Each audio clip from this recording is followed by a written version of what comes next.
It's escapism time. Yeah. Yeah, I want. I also wanted to talk about a video game. And if anybody Oh yeah, else, you did want to talk about a video game. I've been playing Kingdom Come Deliverance 2. And it being the sequel of, the first game, you have stats from the first game. Something has to happen where you're not as good, so you have to rebuild these stats. You basically get beat up in a fight, lack of better terms.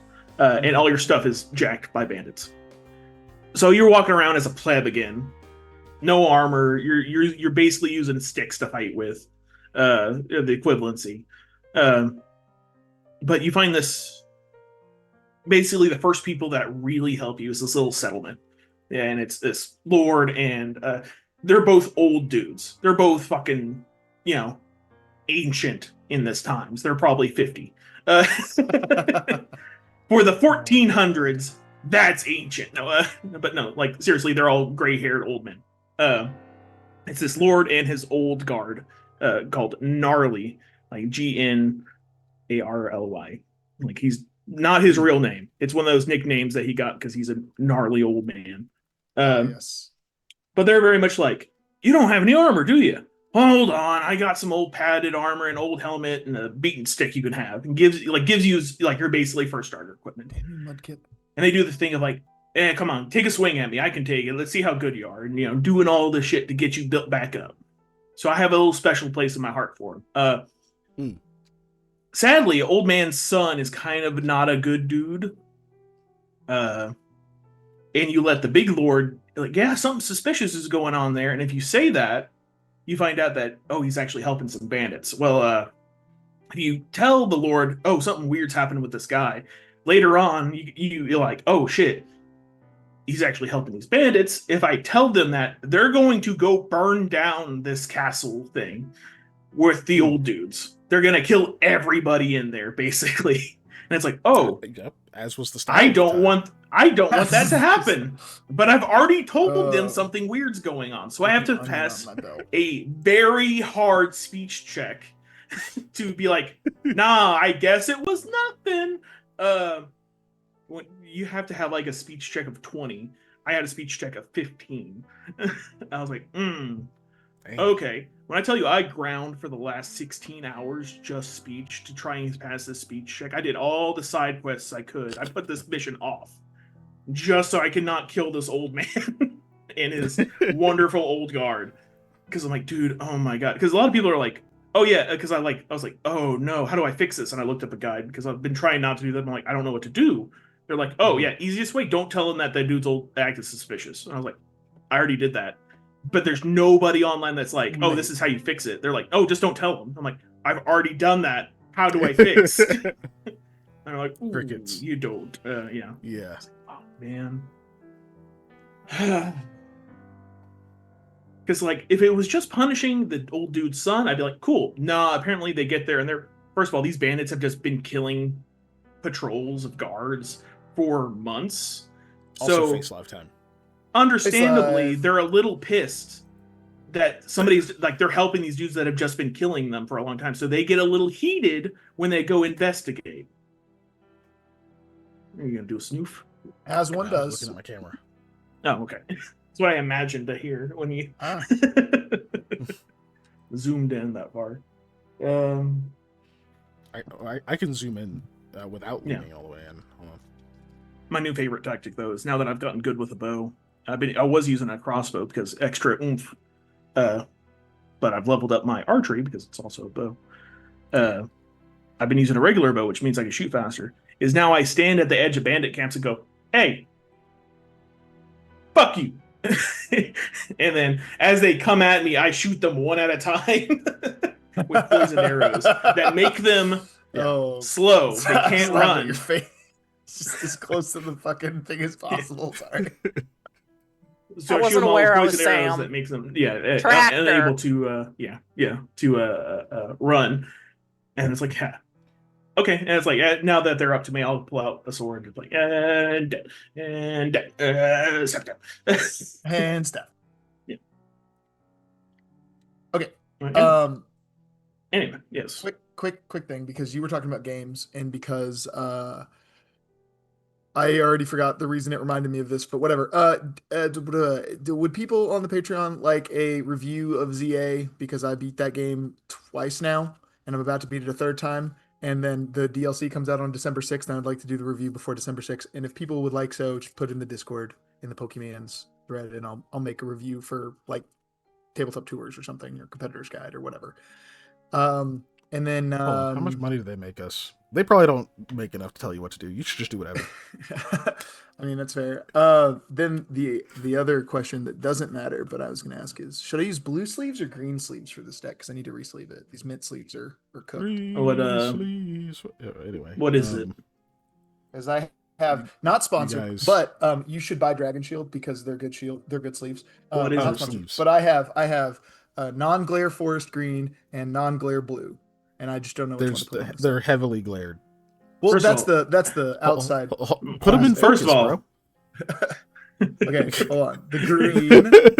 There you go. There's the irony of being like non-glare. They both have a fucking glare streaking across the blue, and there's the blue color. There you go. But that's because hand me that non-gloss spray paint. Which one is it? The shiny one. The one that shimmers like a diamond in the sun. Yeah. But non-gloss.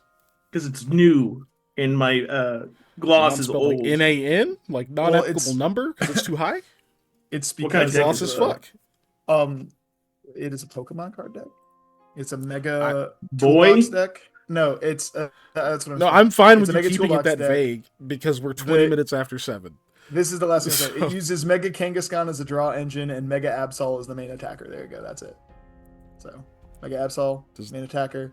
Oh, okay. Kangaskhan, main draw engine. Yeah, I put the hand on it. I wish I could make this hand bigger in Zoom, but I can't. Because then I could use it for gimmicks. I mean, I can kind of use it for gimmicks now. Like, I can make it look like you're looking at the hand. Like you're fixated on it. Open this. Hey, you got a regular Kangaskhan. Okay, anyway. Bitch, that says EX. Yeah, but I mean regulars, and it's not Mega Boy. I mean, not Mega. If I go into a place and I order a regular milkshake and they hand me an EX milkshake, okay. Listen, Giselle just rolled for recap, and you guys have the opportunity to do the funniest thing. All right? She rolled a 3, okay? So, odds are pretty low that you both roll under that. I you only have a selection of 2 numbers. Well, you don't have to, but you have the opportunity. Damn it, Panda ruined it. He did the complete opposite. Jesus Christ! Oh, we did it! It is the funniest fucking thing. ruined it. Holy shit! The dice was like, no, they cannot retail last week. Andy, you said green. Hold on. There's the non-glare greens. And see, the front is still got a little bit, but it's way better than a regular sleeve front, which glares really bad. Yeah, it's real bad. The front, this one doesn't do it as bad because it's just duller. Diffuses a little bit. Yeah. Yeah. Well, I guess it's settled. Well, yeah. While you do the recap, I'm going to re-sleeve this deck. All right. Well, I'm going to do a very short recap because I hate doing recaps. So first things, no! Why would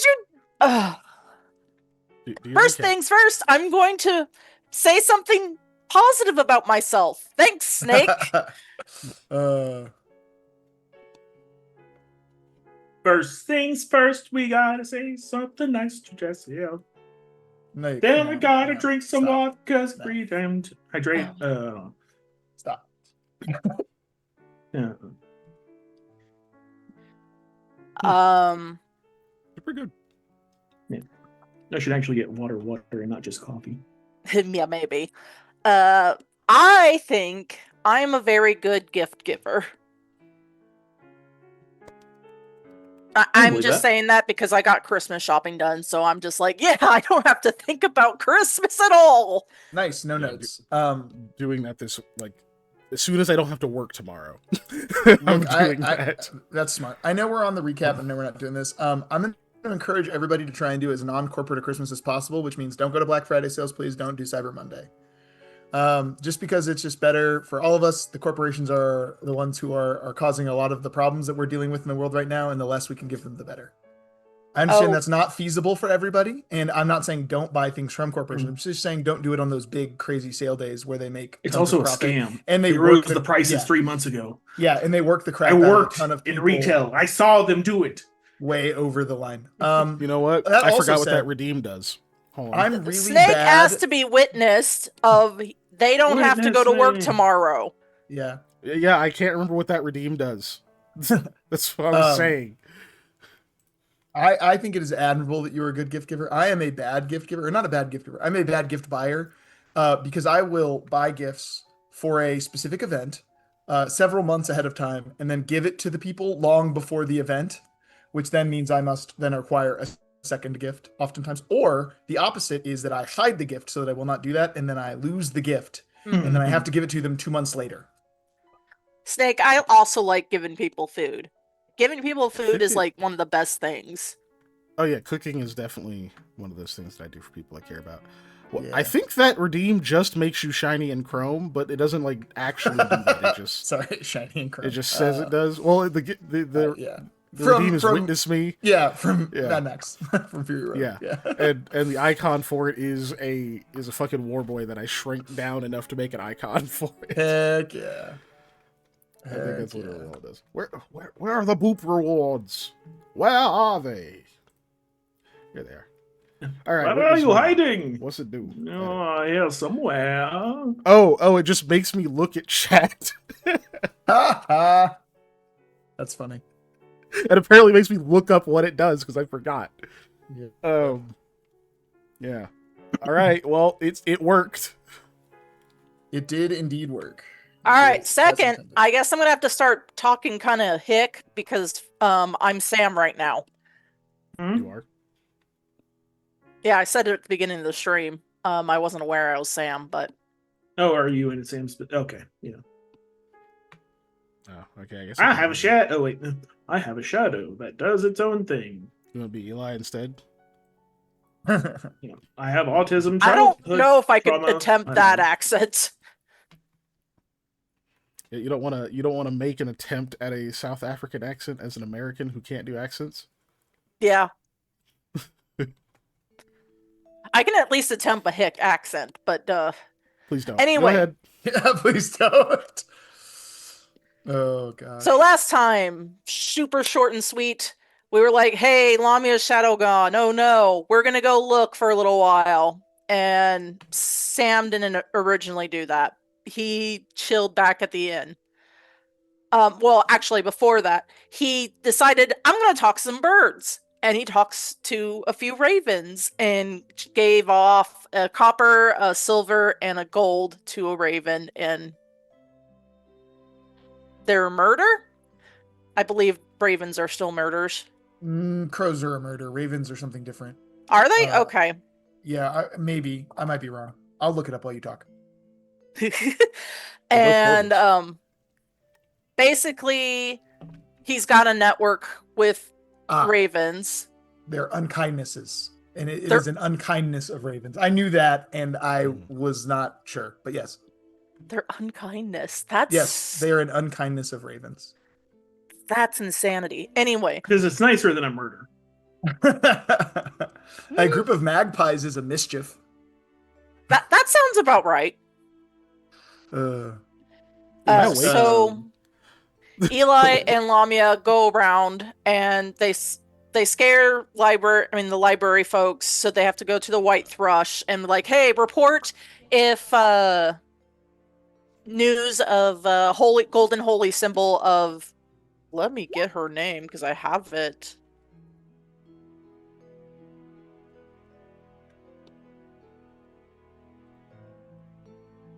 Graza Rohan pops up. That's probably attached to a shadow, and we found out, hey, Shadow Lamia being just out and about doing whatever she wants, probably not a good thing.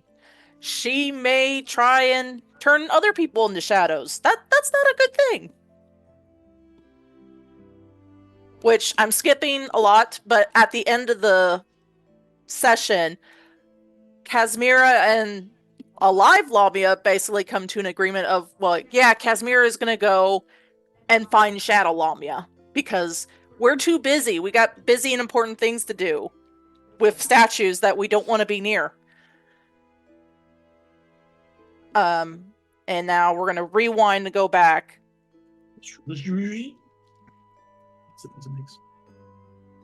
Keep looking around. Don't really find anything until we get to the spot where Lamia had bought the Kassir language book.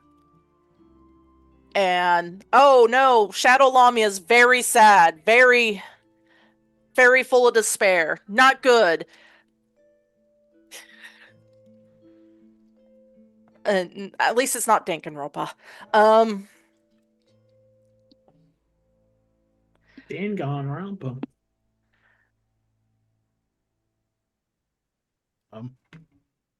I was trying to process in my mind what else to say. Sam also made a deal that he'll put out food for when he's ready to go find that fast-paced thing that's in the town to the Ravens. And the Ravens are also keeping an eye out for Shadow Lamia. Because they were like, oh yeah, Shadow's bad. Which is one of the reasons we also know. Because through the Ravens, they're like, yeah, we were born with this knowledge. You guys weren't? What the fuck? No, the mother of mothers educates all. Just she doesn't teach everyone the same lessons. Which we don't know who that is. So at the end, the team split up in the end. Lamia had gone to talk to Kazmira, which is what I fast forwarded to. And then Eli was like, okay. And he went into his room to start the memory book box thing again, all by himself, like a great, intelligent man would. Totally. And Sam went off with Shakira to try and smell out Shadow Lamia if they can. I hope not, though. She shouldn't be stinky. I'm joking. Point of order or clarification. I shouldn't be by myself. I should have Rahala with me because I am continually doing this with Rahala as my backup plan. I don't know if I made that clear because you said that made me realize I don't know if I made that clear, but I am going to grab Rahala to help me. Just so I do have a backup plan in case something bad happens. Yeah, that wasn't made clear. Snell pulls up, and there's my bastardized version of a... Oh. I was making a snail pull, but you got it. Cool. Of, what happened last time. Yeah. Of a recap. Snail recap. How could you forget about Shakira, Ellie? Shakira. You know, it's not like we have a certain song. Massive regret. Except, yep. Is that the title of my autobiography? Panda's big regret. His great regret. Yeah, the greatest of regrets. Shakira, Panda's great regret is your autobiography. Oh my goodness. Sounds like I had a weird lover's tryst with the singer dancer Shakira. Or it sounds like a weird autobiography of Shakira because it starts with that. Like, why would pandas regret Shakira? I don't understand.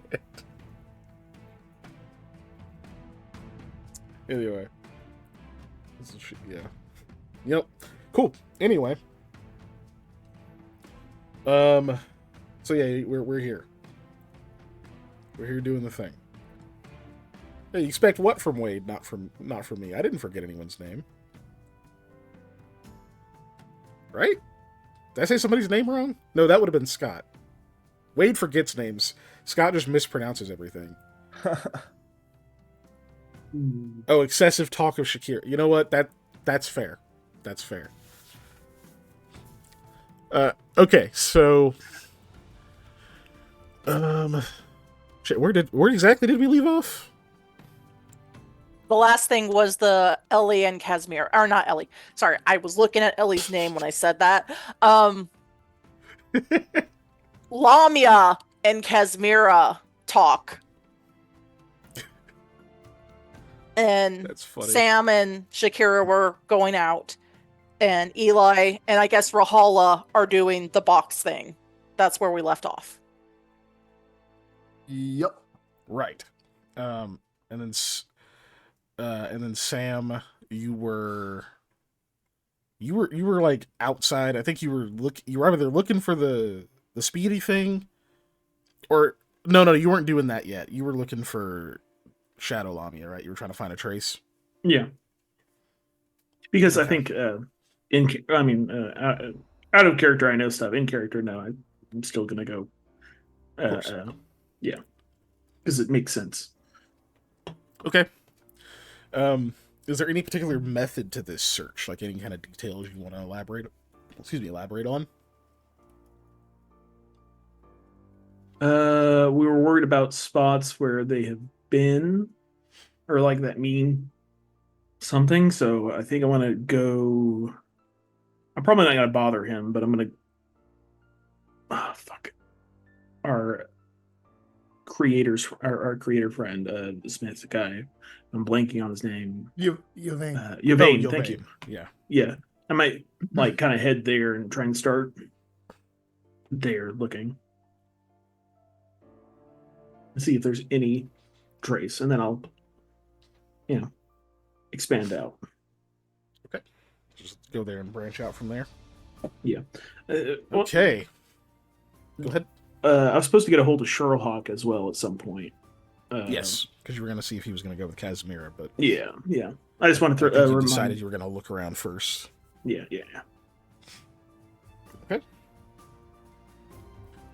Okay. So, remind me of your favorite enemies again.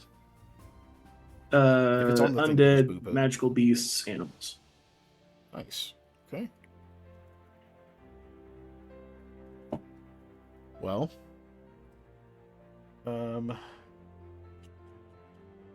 okay. Yeah, give me a perception check. You may apply your bonus against undead.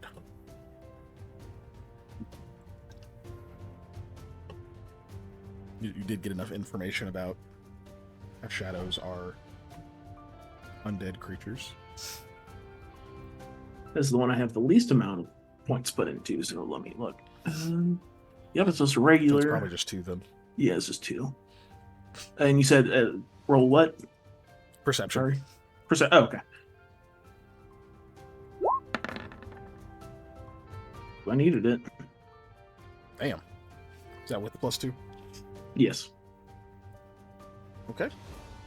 Adding any other modifiers to that? I don't think I would have. I don't think there's any other modifiers. So, yeah. Just luck. Yeah, that's what he was fishing for. Oh, okay. Yeah. No. Okay.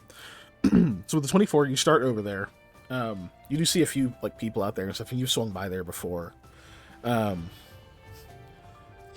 you're looking around, some of the people like inside the gate and whatnot on the grounds will like kind of spot you, and some of them wave. Most of them just kind of mind their business. But you don't really find any traces of it, of anything that would make you think something like this had passed through. In fact, like as you're looking around, trying to see if you can catch a scent of something, one, it's just too busy. Like there's just too many people and animals and other things that come through here. So you can tell Shakira is not really finding anything, even though your bond with her is like starting to form. Really, like you're starting to be able to even though it's not been very long, you're starting to pretty quickly be able to sort of tell which way each other is going. So you get across pretty well that you're looking for kind of an out of the ordinary thing. But she mostly just seems kind of confused by the surroundings, which makes her then double back and be confused about what you're asking. And it just starts to take more time. She starts getting kind of frustrated. I imagine Sam doesn't, but you can tell that she is listening less and less as it goes on, and is more just like starting to get like that brain fatigue and that kind of frustration whenever you have like an animal that you're trying to drill something into or whatever, and eventually they're just tired of it and they aren't listening as good. You notice that starts to happen, which Sam is good enough with beasts and stuff that he like. I imagine he like pulls back, maybe he gives her something to eat, like takes a quick break from the whole thing, and is just also using that to give himself a break and kind of walk around and just think about it a little bit, because there's been no traces. You don't have a direction to go. Are you trained in knowledge religion? I don't believe so. Religion, no. Okay. But you Religion are in Arcana, or is it just spellcraft? I opened it and immediately shut it in. Just spellcraft. No, I have no points or training in Arcana. Okay. So, yeah. In this case, it's just. Excuse me. It's just going to be. Actually, you know what? Hold on, let me look at something. Ranger. Pathfinder. Looking for specific text. Favorite enemy. Da-da-da. Oh, yeah. You can make knowledge skills untrained when trying to identify these creatures. So go ahead and roll your knowledge religion anyway. You can get higher than a 10. No. You get your +2 as well. Religion. Excuse me. Religion. So nice. 19. Okay. So as you're walking around a little bit, sort of taking a small break to yourself to just kind of think through what your next, like where you're going to head next. Because I imagine you don't go on to the actual estate that Yvain's at. You're just kind of around it to see if there was any kind of clues. Yeah. You start thinking about kind of the details of this. So obviously, if Shadow Lamia is, should we shorten that? Should we call her just Shamia or Shamia? Lamato? No. We gotta go full on Yami. Oh no! Nah. You would enjoy that. That's why. Anyway, let's call her Good Lamia. Oh my god! Because she was better than the original. Let's call it Cooler Lamia. Cool Lamia. Yeah. I did name an NPC Cooler Joey in Lost Initiative, but anyway, so if Shadow Lamia is in the form that you remember, that like you interacted with, she'd be a lot easier to find and much more recognizable. So it's starting to dawn on you that that's likely not the case. She's probably not just like walking around looking like a full-on person interacting with things. Right? She's, if all of the knowledge you've been getting together piecemeal and the evidence of just her being impossible to fucking find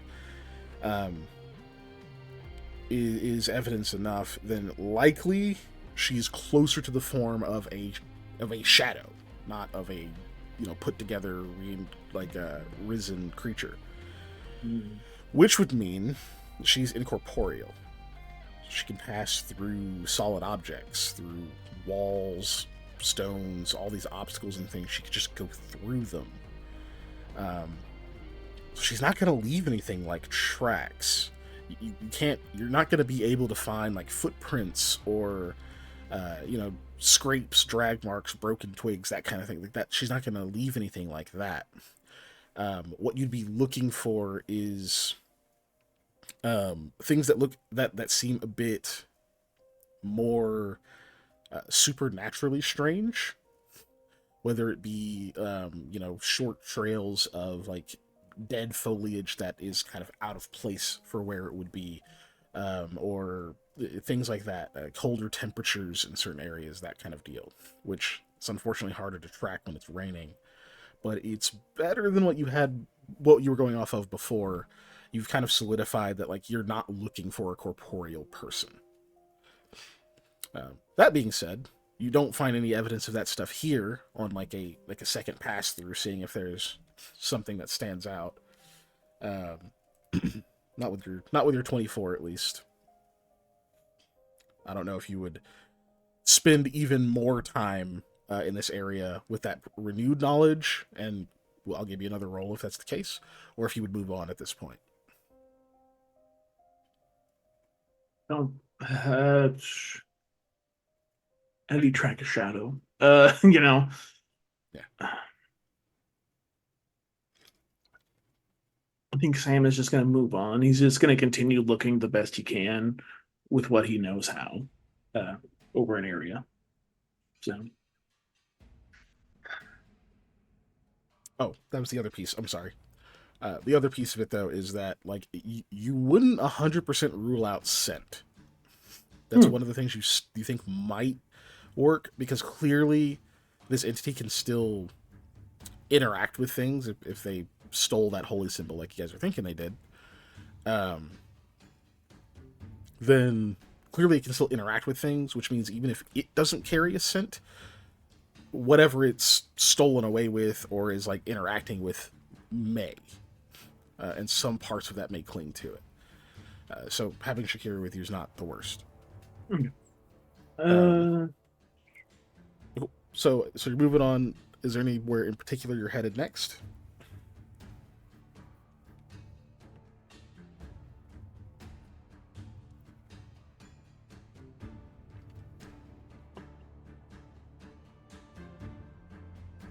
going to head.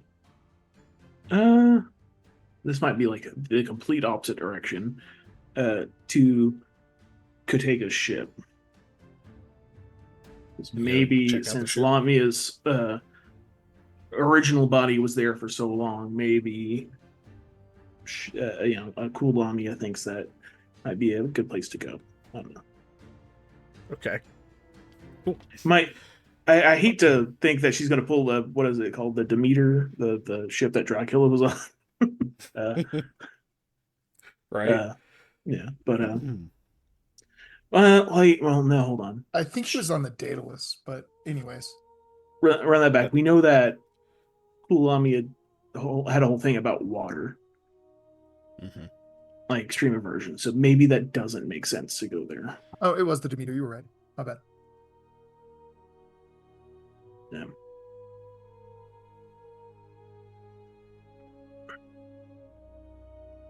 Where else would she go? Besides leaving the city. Yeah. Look, it's up to you. Yeah, I'll go ahead and check, even though I don't think, even in character, it's like, well, no, she had an aversion to the water, but that was before. I don't know about now. Because, whatever. I'll go ahead and check. Yeah. Yep. I talked myself out of it and back into it. Right. So you head over to the ship. So yeah, you get onto the ship. Go ahead and roll me a perception with your +2. Oh, they're everywhere on the ship. Is this perception, you said? Yeah. Okay. Damn good. Keeping that, I'm assuming? Yes. Okay. So yeah, looking around on the ship is a little bit of a chore. Excuse me, because of the unseen servants that, run the thing. Thankfully, they're not super, super active at the moment because it's not at sea. So there are a lot of like weird spots up there where you kind of bump into something that you can't see. Or like rain or like mud or whatever else is like slightly displaced and it shouldn't be, and that kind of thing. So there's just sort of some weirdness around there, but you pretty quickly get used to that. Heading down below deck, because I imagine you're gonna go check in the room that her body was kept in. So you head down that way, and when you get in there and start looking around, you hear someone approach, kind of like trailing behind you a bit, and eventually they peek in, and you see a man you don't actually recognize. Fairly tall, like maybe 6'1" or so. Like very long robes, completely like clean shaven head, and he's got this long, very straight, very like silky looking beard and mustache. Um, so with just like as he like kind of peeks in looking at you, his face looks a little odd, just because like the beard and such looks like so like wizened in a way, but his eyes and like facial features seem somewhat young. Um, but he kind of like peeks in for a moment and says, "Oh, Sam, Yes, I'm what are you doing here?" Samuel Goodby. Looking for someone. Ah, I take it something's bothering you. You can say that. Yes. We, I'm assuming you're part of the crew, correct? You could say that. He kind of chuckles. What is it you do here, then? Mostly just help with the propulsion when we're at sea. He like glance back. He glances back, and then will step into the room with you, and like kind of off to the side, and pulls the beard down, and you realize it's Han. Oh. And he goes, "Did I fool you?" Oh, yes. He kind of pulls that a little. Then like you can tell just like the way he tugs it, and it doesn't budge. It's glued, and then he just smooths it out again. I didn't recognize you, man. Yeah, that was the point. So what are you looking for?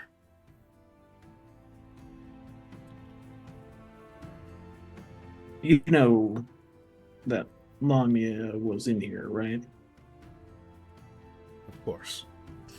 I felt a bit bad not being at her resurrection, but I'm glad to hear it went well. That's kind of what this is about.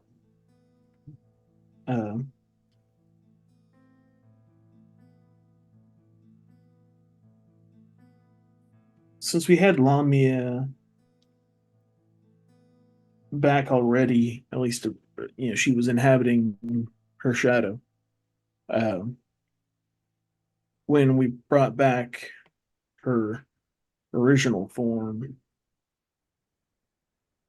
something weird happened with it. And now I'm assuming there's two of her around. There's her, and then there's the shadow. And from what we've learned is that the shadow has the possibility of not being the best thing for people to be around. That would be true. So you're seeking to destroy the shadow, then? No. I'll help you. And he pauses. Go ahead. Yeah. If it's her,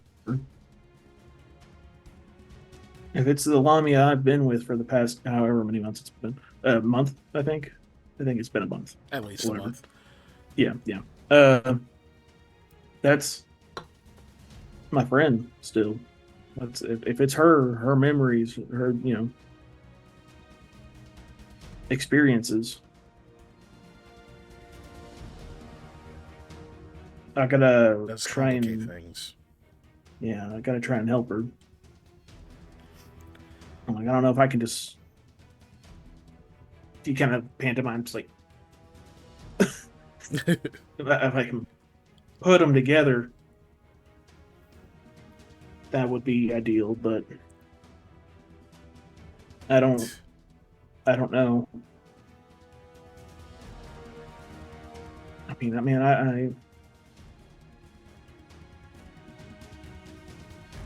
I've only really dealt with moons that don't exist yet, man. Like, I don't know how to deal with people with no shadows or shadows with no people.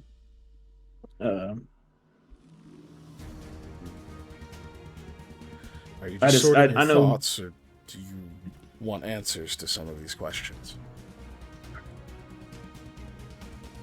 Well, you're a learned man, right? He's smart, correct? Yeah. Yeah. Okay. I mean, if you have any more knowledge, I mean, I would like not to hear.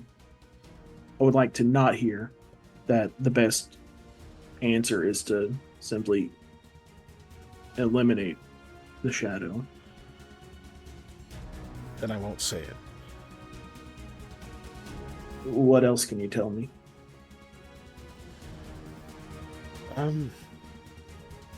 I have recovered a great deal of my prior knowledge. I'm still missing a significant portion of it, but much of what I knew before I began to learn the secrets of Hearth Modrak has come back to me. I think you may know I was seeking family. Myself and my brother are not the only children. We have hopefully, we have a sister who long ago went missing. Kind of the lost egg of our clutch, if you will. Yeah, I know about Still it. believe she's out there somewhere. And much of our research was geared towards different geography, and that led into legends and stories and all sorts of things. But anyway, I'm digressing. We began to look into research that might help us find her, even if she had already passed on. Contacting the dead, nothing so profane as to raise them in undeath, but speaking with them, even having them return in a temporary form. Magic and rituals and bargains that could be made with creatures that probably aren't real. No, they are. Well, not all of them are. But it's hard to rule them out, I suppose. But we did learn a bit about a particular kind of temporary form. The Restless Risen. I didn't remember it much when we spoke before, but much of it's come back. There's no known ways that I've found for mortals to create them. They're creatures that the gods bring back to our plane, to our world, to accomplish certain goals. They have a task and they will see it through. It is, I imagine, not a pleasant existence. I didn't realize they would be made of the shadow of the one who they once were until recently. Unfortunately, what you're saying is, it seems accurate. They can form their own memories, their own experiences, their own consciousness over time. And I've never heard of these Restless Risen being restored to full life. But I imagine a god could do it. But that's not what happened. A god didn't bring her back.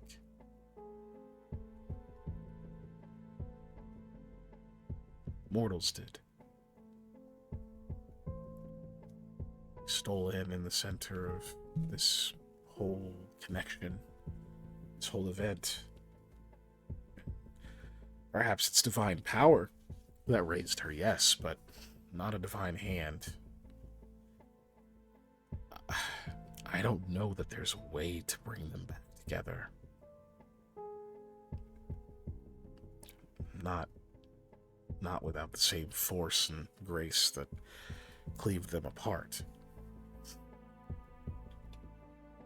And gods don't tend to interfere directly with each other's work. I think if you're going to bring them back together, you have to go back to who pulled them apart in the first place.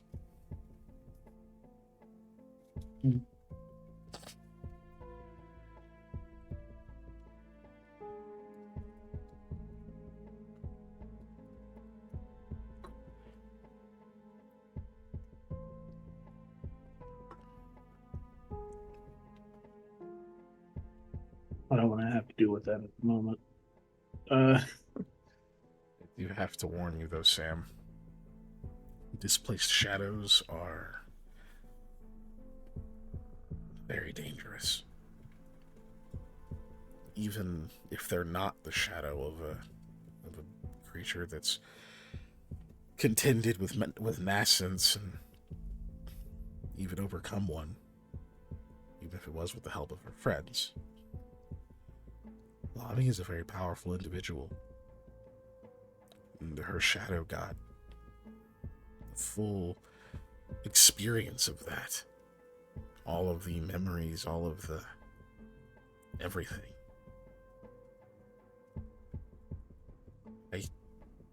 I think it may be too dangerous to let it turn fully into something that... He shakes his head. Even normal ones have been known to create ghost towns by themselves. One shadow becomes two, two become 4, 8, 16, 30s, hundreds, thousands. What if it's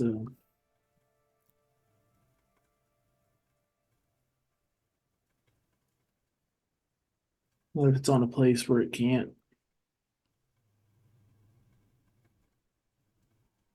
do that to anybody? I suppose it hungers forever.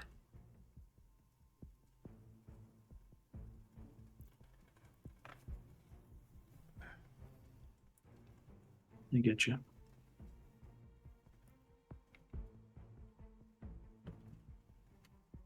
Sam's shoulders slump. Yeah. He does. You can see the there's a bit of it also crestfallenness to him, but he continues on as if feeling the need to press the point. Says any creature stuck in undeath is a blight on the world. Their persistence is what caused the desolate age. Not saying it's their fault.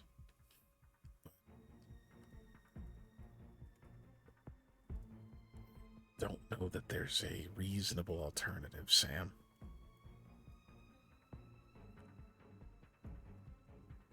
I've been known to be unreasonable.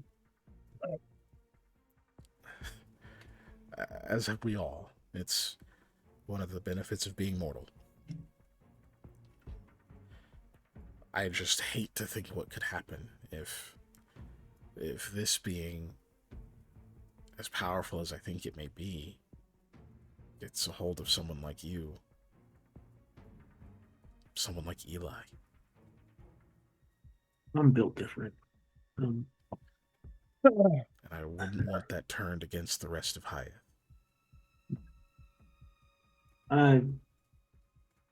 I have checks in place for myself.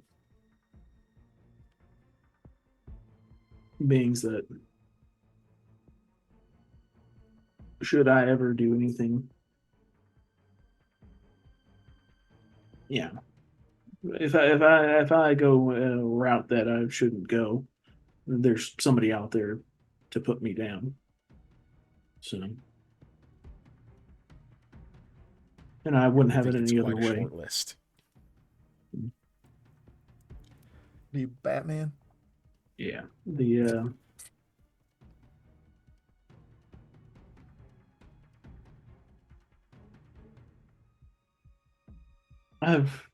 been to other planes of existence. I've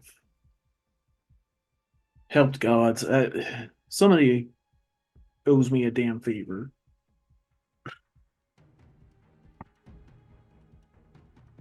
He Somebody. shakes his head. There may be a few gods who are so transactional, but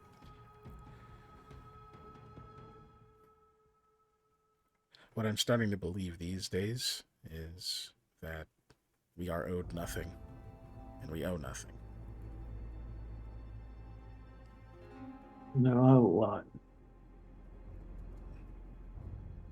That is my choice.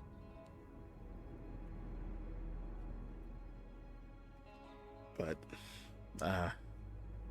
it sounds like you were hoping for a different kind of advice or insight from me.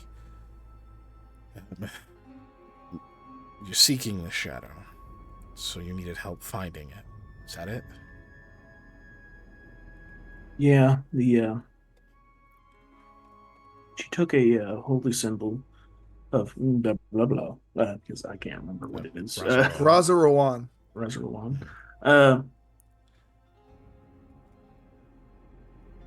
don't know if it was for the value of said item or if it was a more personal reason. Well, I doubt a shadow would have much use for coin. Was Lamia a worshipper? Is Lamia a worshipper? Either of them, I'm not sure. Panda's not sure. I don't know if you were just starting to dabble or what. Lamia has only ever said that she believes in like acts on the practices of In person what or rebirth. rebirth. Okay. As far as I know, she was just a rebirth fellow. Or fellow.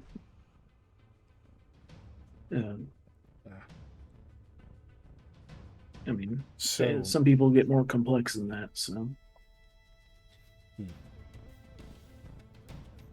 This doesn't seem to have any special tie to her, then. At least regular Lamia. Well, I'm trying to think of it now. I mean, this story is starting to make me wonder a little bit more into the nature of these shadows. From what I've read, they seem to drain the life, the vitality, just the very strength out of those they run in contact with. They seek them out and tear away their life force. It almost seems like it may be some kind of longing. Like if all of them have some semblance of what they were attached to, of what they were, maybe this draining that they do, maybe that's them trying to reclaim it. If that's the case,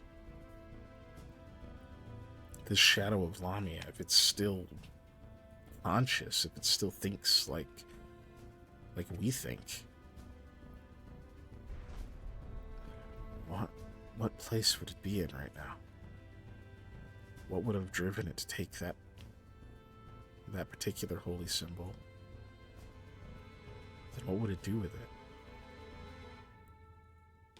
I don't think it's going to necessarily do what Lamia would do.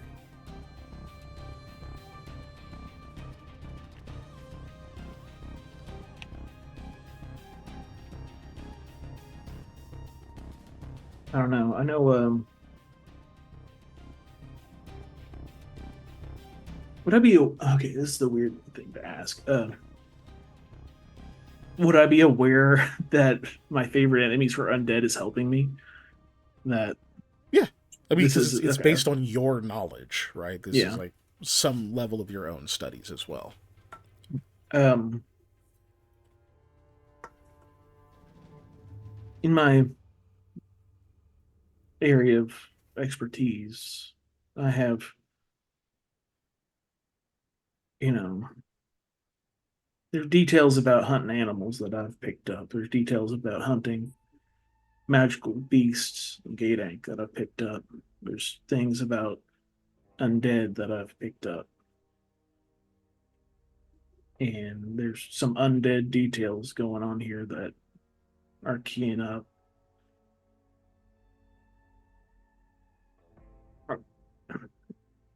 Is she truly an undead, this Lamia? If she is the creature we believe then yes. Feeds on the life force of others and does not die.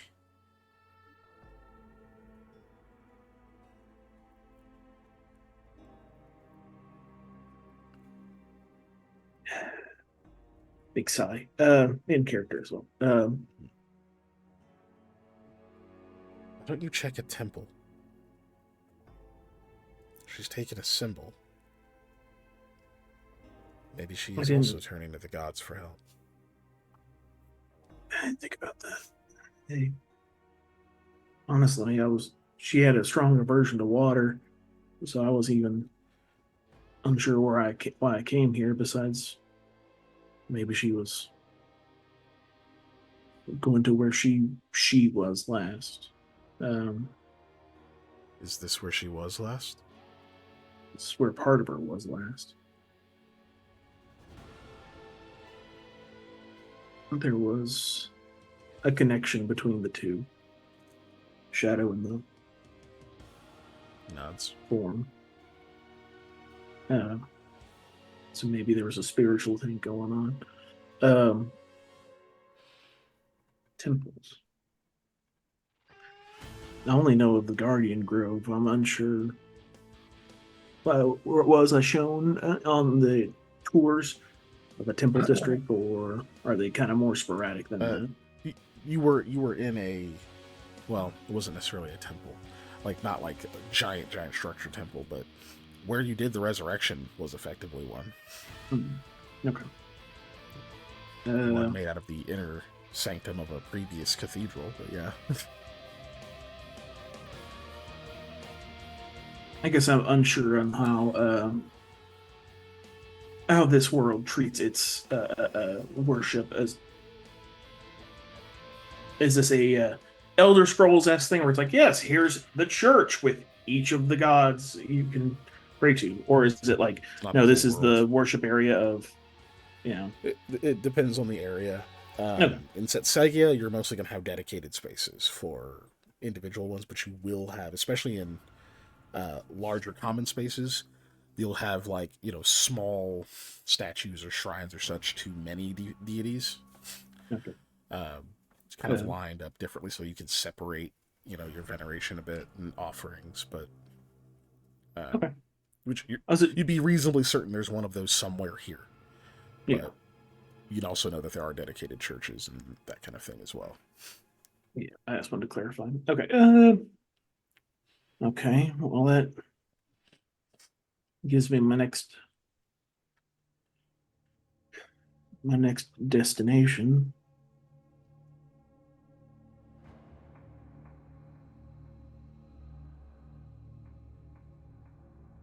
Are you all right? I'm better every day.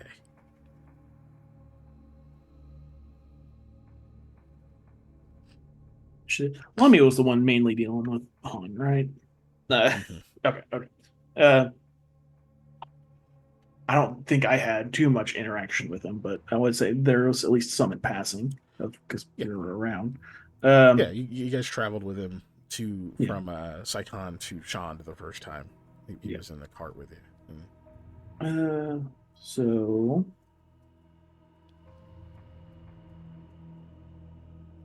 I'll get regular Lamia to come visit you if I can. Kind of things are kind of tough right now. She's under no obligation. No one is. It was just a pleasant coincidence that we met. I'm not going to tell her you have the beard. It'll be funny. I'd appreciate that. Also, kind of help it ruins that if everybody tells you, tells everybody what you were wearing as a disguise. Um, how do you eat with that on? Uh, Lots of practice. Um, Okay. I don't actually grow facial hair myself generally, so Yeah. it's a very strange experience. uh, It fixes the okay. mustache again. Well,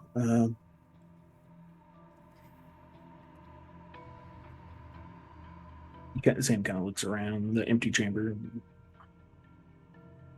I'll kiss him off then. He gives like a very slight bow. Best of luck. I'll take it.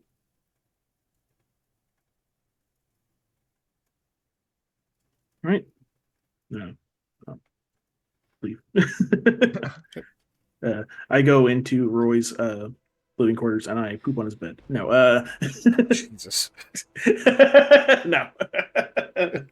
Bro. I feel like this shit fucking with Roy. No. Bro. No. Yeah, like okay, that's fine, but like, damn. Yeah, god damn, bro. No. I guess I could take fucking with somebody who Shakira like poop and move put their it under his pillow. shoes in like a weird spot, or like I don't know, yeah. saran wrap the room. Oh, I guess saran wrap's doesn't exist here. Yeah. But no, Saran I'm wrap going their full pillow. nuclear. Anyways, I'm not bitter. I'm not. Molly's face every time I say something outlandish, crazy like that, she's like, Oh my "The god. fuck?" Like every time. Y'all. Starting to do it just to see how she reacts. so you leave the Yeah. ship. Mhm. Okay. You're like my dad with perverted things. What? Oh my goodness. Taking a shit's not perverted. Oh my Well, goodness. in order, I mean, if perverted things are said around me, I also react. What? Her dad likes to just make dirty jokes to get her to react. Oh, I see. Yeah. And her mom. Classic dad bugging you lore. or pushing your buttons. There we go. Is what I was trying to think of. It's like Pretty much. my dad would purposely mispronounce things because he knew it bothered me. No. Like knife starting and on that. skizzers. God damn it. Okay. Listen, so my Panda, dad does you're that headed... on purpose Can't because hear. It's different. Oh my goodness. So Sam, you're headed to what? You're going to go back to the temple that you did the ritual, or are you going to find a different one? Or it's still like late, right? Or is it? It is getting late. I don't believe you guys have had dinner yet, so you're probably roughly around supper. I'm gonna head back to the inn. Go back to the inn for now. Let Shakira recharge for a minute. I'm gonna put her on a Roomba dock. Oh, dude. Okay. Oh, okay. No, that was the music. I was like, somebody powering up. What the fuck? Like the crescendo that happens. So you're gonna head back to the inn. Cool. Yeah, because also I don't know where it is. Like our other temple stuff is, so it's a great place to ask. Of like also the ability to eat and give some info and tell Lamia that hey, by the way, I've already forgot his name is on the ship. Han, thank you. Han Barar. Sorry, I'm just gonna start calling him Han, and I'll do the oh my god fucking Lando mispronunciation. Step. Which, by the way, you did not see Kotego on the ship. Okay, well, I figure she might still be in the room. I don't know. Nope. She last you knew she went back to the ship. Ooh, okay. Uh, Dude, how sucky would it be if you've been frozen and stoned for so many years and then you're like, I'm out. I can go see the world again. You get ate by a shadow. Like immediately, right? Basically. Yeah. Right away. Be awful. And then become one. Damn. Yeah. That was fun while it lasted. But anyway, so yeah. All right, so you're gonna head back. So we'll cut over.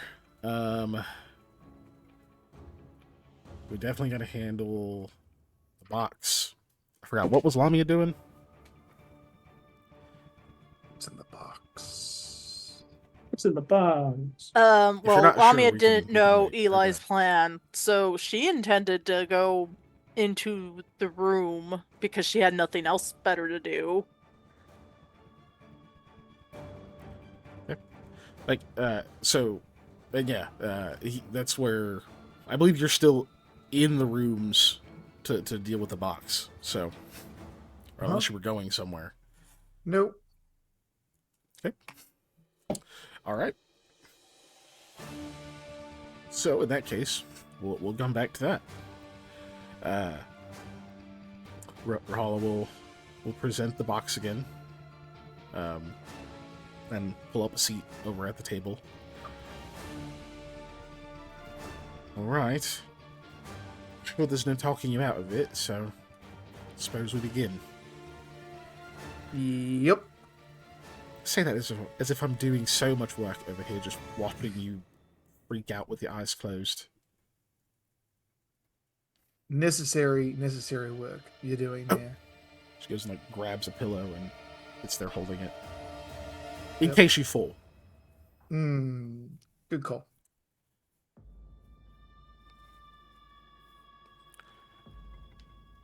Okay. All right. Let's go. Sorry. So you grab the weird skin lattice thing again? Yes, I do. Skin. Gross. All right. Yeah, yours. Yeah. You know what? That makes it for not when as you were bad. a child. that still it makes it not as bad. If it was just a random individual's skin, that would somehow be worse. That's like, have you ever had to clean hair out of a drain? Which both growing up in a single parent household with just a mom, and then also having partners who have long hair, and then myself having reasonably long hair, I have to clean a lot of hair out of drains. It's so much easier when you know it's yours. Even if it's a person you are intimately familiar with, it's still grosser for no good reason. It's just hair. It's the same hair. For pretty good reasons. So, it's pretty gross. I don't know. It just is. Yeah. No, that's true. So you take out your child skin lattice. It's just still so bad. I gotta keep reminding myself that I don't. Yeah. Anyway, so you take that out, and again, kind of feel that odd sort of resonance with it. That part of your mind still doesn't want anywhere near it. But for the most part, you've overcome the extreme revulsion to it, and begin to focus in on this again, trying to kind of tap back into that same sort of rhythm you had before, but now you have to push even deeper. And there are some distractions now. Last time it was just pretty much you and Rahala were in there, and she was very quiet for the most part. But now Lami is also home, and Hattie's also there, because they're waiting to see if Red shows up. So there's a little bit more distractions this time. Excuse me. Lami, I don't know if you'd be in there also observing or anything like that, or would you be doing anything else? Taking a bath or whatever? She's in there eating potato chips. Shut up. Lamia will be bugging Rahala. Like, okay, what is happening? He's specifically been avoiding me whenever I ask him, hey, what's wrong? What's going on? So she is sitting 2 feet from Eli. So you're saying that next to Eli. Hey, he's not telling me anything. Yep. Point of fact, I've not been avoiding you. I just haven't been talking about it. There's a difference. Now, shoot. You're making it hard to concentrate. Well, sit there, but shh. She starts to very, very slowly write notes. So it's really quiet. Lamia will be like, point out, without saying anything, but point out, see? Fast gestures. You're just like, oh my god, I can sense you're moving your hand Yeah, while I'm I trying have to my eyes concentrate. closed. Exactly. I'm like, that's very distracting. That's the point of this. I need to be focused. So basically, she's not going to tell you the full thing because again, it's not her business, like she said before. Oh my Yeah. god. Fucking Panda's camera was just nuts. Yeah, Panda's camera's on crack. So, Sorry, I'm getting really into grinding. no, you're good. It's on the So, the she gives you the gist of like he's able to pull some memories out of this thing that are his that were like he had no access to before, and that they're not exactly pleasant. But he is doggedly determined to get to to get all the way to the bottom of this jar of awful. So, so she's here to make sure he doesn't hurt himself or something. Right. Well, Lami will nod to that and be like, well, she won't say anything because she'll zip her lips and be like,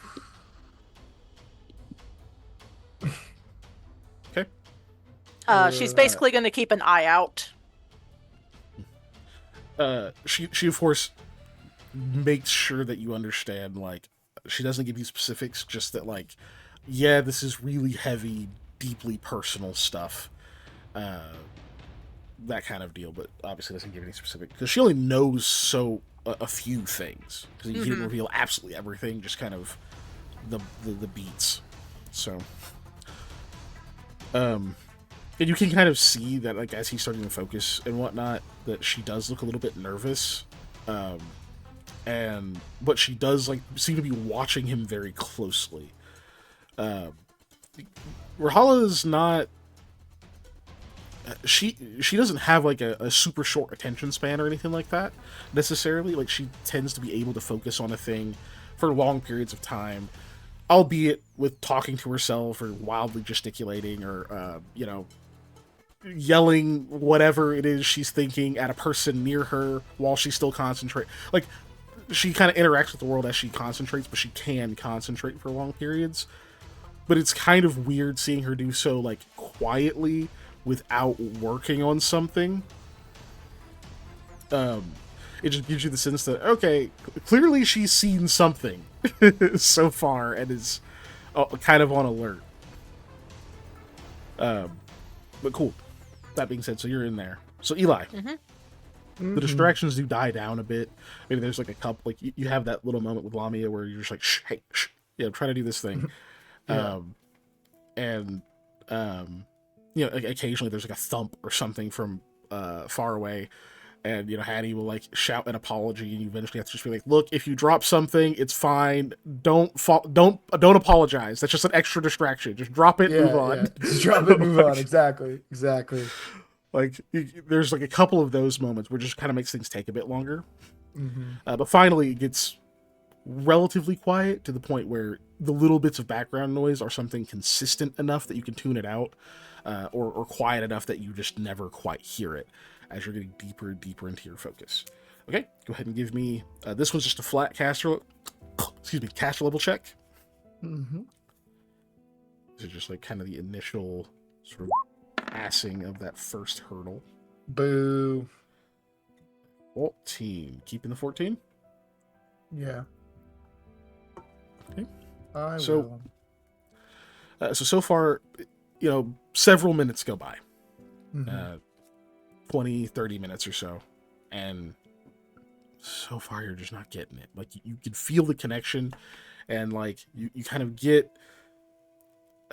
if you've ever meditated, no, that's less relatable than, okay, you're having trouble falling asleep. And it's like when you get to that point where you're kind of almost there, you're just sort of in that blissful state where your thoughts are kind of wandering, but you're not lingering on them too much. You're just kind of in the whole thing, and eventually that turns into the, like, just the fuzzy nothingness of sleep. Right. But it's like occasionally there's that one that's a little too present, and you don't know what it is. It's just like it just kind of hooks you and claws you out of it, and you're like, wait, what? Wait, shit, what was that thing? Oh god, I almost had a thought. And then you're thinking again, and then you're like pulling yourself out of this this blissfulness back into lucidity, and then you have to try to like kind of curb that and like sink back into the rest. It's a little like that sensation, but strangely inverted. It's like your mind is trying to just turn everything into like white noise, and you're trying to like chase this particular like thread, this little avenue of focus, of pull, and it's so easy to lose in like the fuzz. That you keep kind of getting close to it, and occasionally even sort of snag it and are like starting to pull this image up to yourself, but it slips from your fingers, like it fades away, like trying to hold on to fine sand. And you're just kind of going through this process that you've been through before, but it's frustrating every time it slips away from you, because you know you were so close. So that's about 30-ish minutes. Go ahead and do another one here. You want to keep trying? Yep. No penalties yet. That's good. Hey, 20, that's Okay. much better. Total of 20. So, you take a quick break, you get a drink, real fast. You're not like quite hungry yet or anything, but you offload the like, okay, we're gonna eat at some point, right? And Rahula's like, of course. Like, okay, just yeah, okay, good. As long as someone's okay with like bringing the food up, so I can stop thinking about making sure that I eat, and probably between the three of the other ladies in the room, there's an agreement of yes, we will bring food up. Like, focus, do your thing. Is that accurate, Lamia? Yeah, Lamia will just quietly nod and do the okay Give it a symbol and okay, yeah. do her best to sneak out whenever she thinks it's safe and good to go grab food. Actually, because I know all of us. So what would probably you do that, you get the agreement, and he starts to go back into it, and he's like, okay, but what is dinner? But like, I want to know what it is. If I have that answered, I can ignore it. And so like someone has to like run down and come back up and be like, it's a fish stew. It's, okay, what kind of fish? I'm kidding. I'm fine. It's fine. Fish stew is fine. And then you can kind of put out of your head like, cool, I'm gonna have some fish stew later. I'm sure there's bread, and like probably at that point one of them is like, yeah, there's gonna be bread, without you saying it, and you just get all of these like other little things that were popping in your head out. You start to go back into this. You begin to chase this thread again, this like image in this fuzz, and you get a hold of it again. You start to kind of reel it in, and like through this odd cottony imagined fog in your mind, the image begins to clear, as if you're literally pulling it towards you as like a formative landscape that begins to unfold. You can feel the resistance of this as you're starting to reel it in. Oh, you know what? I forgot to put the playlist on loop. Hold on. I was like, why is it so quiet? Anyway, you can feel the resistance of this as you begin to like reel it towards you. And again, there's that like that presence, that sort of entity within this that pushes against you. You start to hear a voice begin to coalesce sort of in the ether around you, sort of the distant areas beyond your mental sight. Immediately the voice sounds like your former master. Is exactly what it reminds you of. Different tones, the sort of tired, almost, I won't say endearing, that would be unfair to the word, but this like sort of tired, almost like kind of a weak voice that like makes him seem his age is there, where it's like, okay, yeah, he is just an old man, at the end of the day. Those like moments where he kind of seemed vulnerable almost. You get like that shade of the voice. You get that like simmering, quiet anger.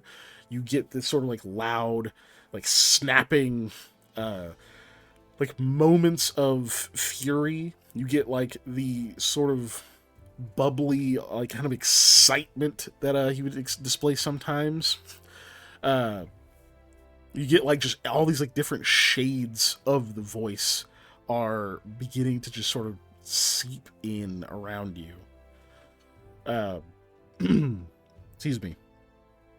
None of them seem more prevalent than any of the others, but it's like they do get loud. All together, like in the same sort of crescendo, they get loud. They like close in on you to the point where they almost have a physical presence. You could like feel your like clothing sort of like move and ripple from like just the like sonic vibrations of the voice, like this skin like prickling and hair standing on end, that kind of thing. It doesn't cause you like physical pain as much as it's just overstimulating. And that seems to be the sort of attack that this thing is making on you in this moment to try to chase you away. Okay, so from here, we're going to do a contested concentration check. Okay. I'm setting the DC, so I'll roll first, so you know what you're after. That's a pretty solid roll. Oh, there we go. That's an even better roll. Yeah. Okay, so the 34 concentration. This noise starts to just like gnaw at you. What?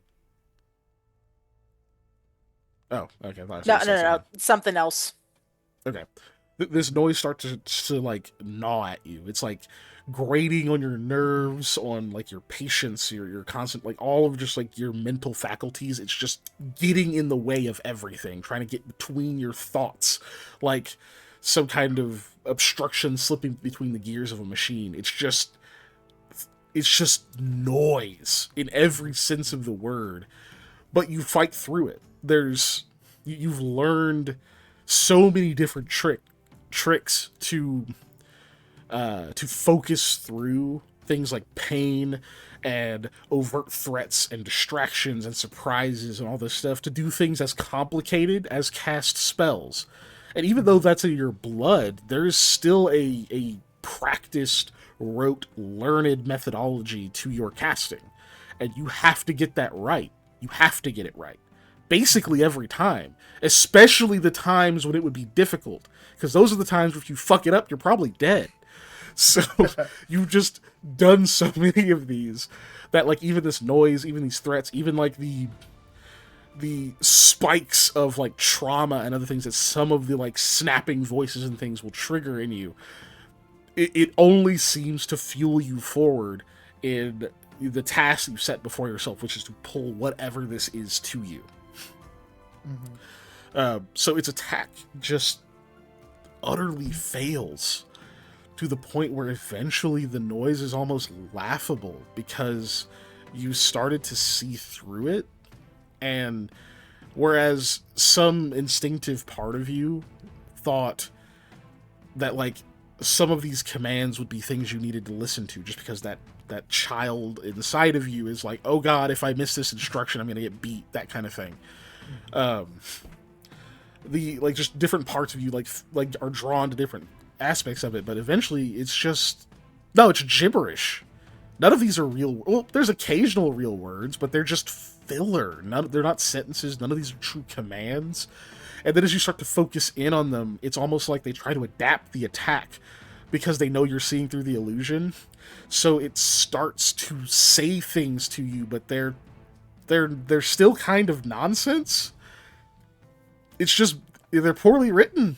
Whatever this thing is, it can't think on its feet. It's just yelling vague threats at you. You don't really start laughing because it's not funny. It's just almost sad with how powerful you can sense this presence is. And it's like, that's the best you've got? Okay. So you're able to actually pull much of this image to yourself, and you start to see it clear up to an extent. So I have to ask you a fairly difficult question, Dave. What kinds of things is no, what kinds of things is Eli expecting to see? Like, what the fuck does this sentence work?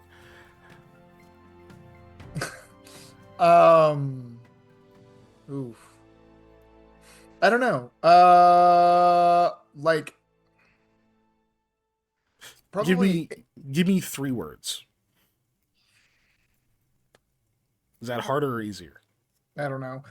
So look, I guess if he's digging into his past in general, he's expecting to see stuff from before he was, I guess, abducted is the right word here, right? Okay, so he's expecting to see stuff before then because he has no memory of that time, realistically.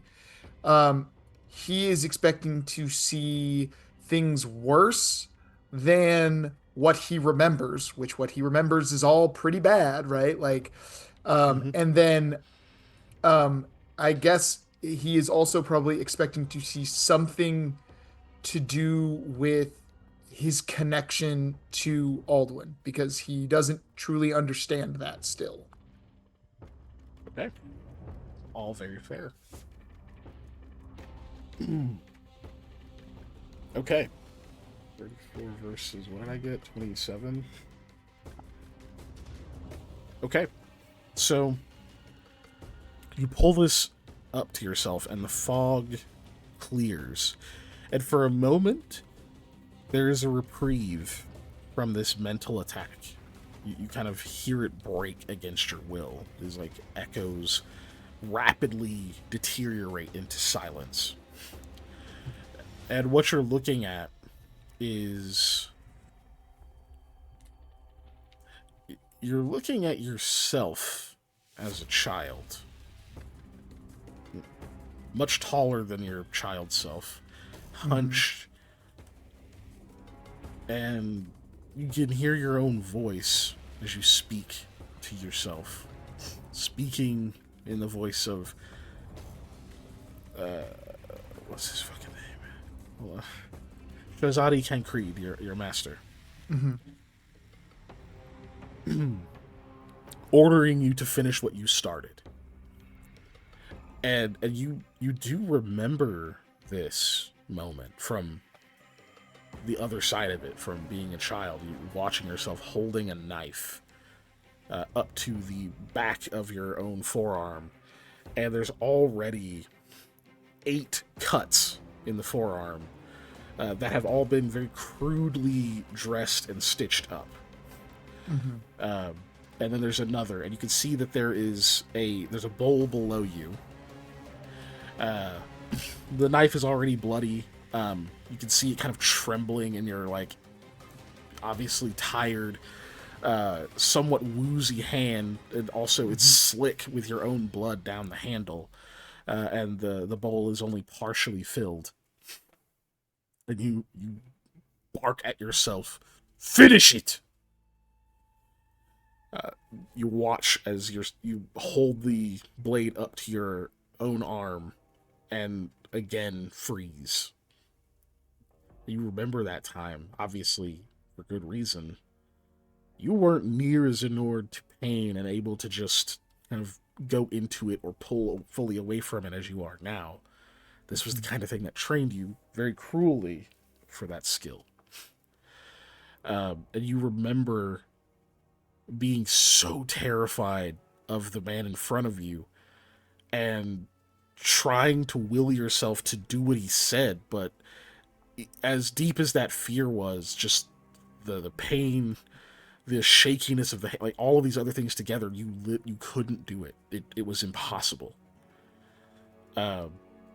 And the only thing you could think to do was cry. And you tried really hard not to. You burst into tears, and you drop the knife, and you just know nothing good is going to come of that. And then, from your perspective, as Tancred, you reach out and grasp Eli's shoulders. You say, hey, that's enough.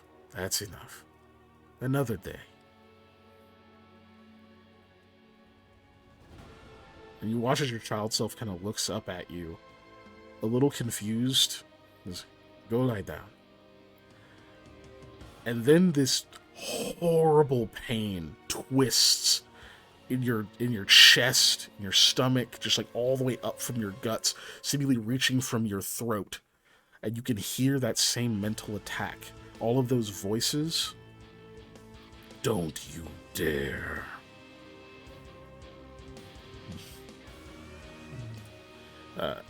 And then you're back just before that moment when you reached out to the child.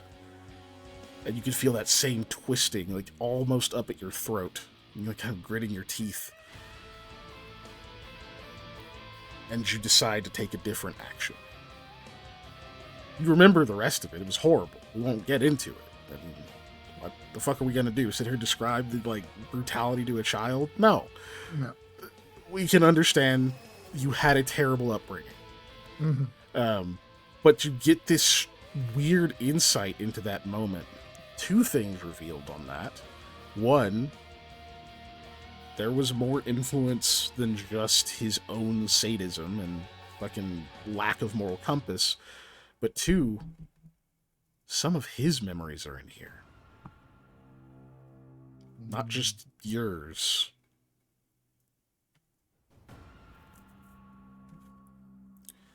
Okay. So you're able to pull that out of there. And you can kind of feel that same noise starting to kick back up. Like all these different voices and such. Again, these like different aspects. It's just like what growled at Ken Creed. They were all his own voice. But there's just more to it than was on the surface there. Okay. I think I remember what your bonus was before. I wasn't giving it to you right away because there was a break, like a long break taken. Mm-hmm. But you've kind of ripped the seal back off now. Okay. So you pull that one away from it and naturally like kind of take a breath and you kind of come out of it for a second. It gives you a chance to sort of open your eyes. You're still holding on to it. You haven't like lost that connection and such. So you don't want to like move or go do anything, but you can kind of like take a moment and process. If you want to describe what the others see and then get into what how Eli responds. I think like, so obviously, you know, I was just kind of like talking almost and doing things all on my own. And then as I kind of like breathe out of that and come, it's that like moment of recognition that there's more to this, that it's a bigger mystery than I had originally thought. I thought it was just a box of nightmares, and now it might be a box that has nightmares and answers in it.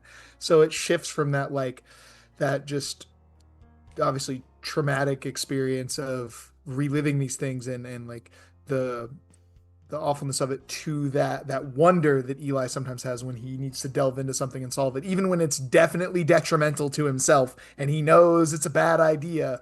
I've got the dangerously curious trait for a reason. It stopped being just terrible and now it's a mystery. So it's just one of those things where you can see that shift in his attitude there. Okay.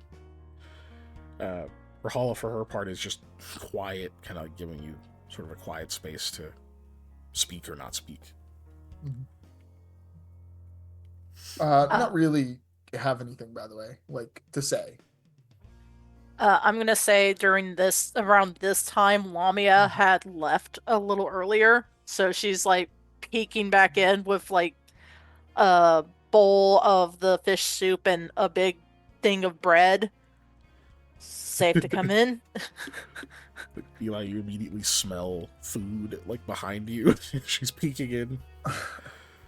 You just watch Rahala kind of wave her on. Oh, great. Yes, I was quite hungry. Oh, you good? Yeah, just hungry. Oof. Sorry, that was me pantomiming of just like, open your mouth, there goes the bread. There you go. Nutrition. Nutrition. Okay. So you take some time to eat. You're about like 3/4 of the way done eating when Rahala's finally like, "So, did you learn anything new?"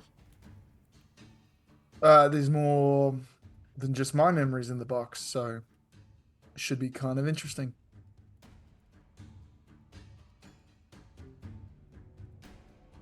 More than just yours. Oh, for sure. Who else's? Well, my master's memories are apparently in this box, so it should be pretty interesting, if I do say so. That sounds horrifying. Lamia puts food down in front of Rahala. It It does, may doesn't it? be, but it should prove to also be educational. Well, can you tell what's his memories in your memories if, like, let's say, because unfortunately you have a lot of bad things with your master involved in your past, how can you tell it's from your perspective or his perspective when it involves both of you, is what I'm trying to Because get. I'm literally seeing it through his eyes. So then that's his memory? Oh, yeah, the ones that I see through his eyes, not mine. I don't remember things from being a whole 2 foot taller than I was in a different perspective looking at myself. That would be very strange.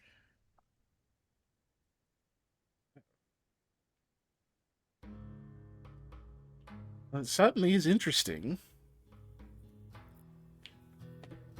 Why would he put his own memories in the box? That's the mystery. That's why I get to go figure stuff out now. It's going to be a little bit more interesting than I expected.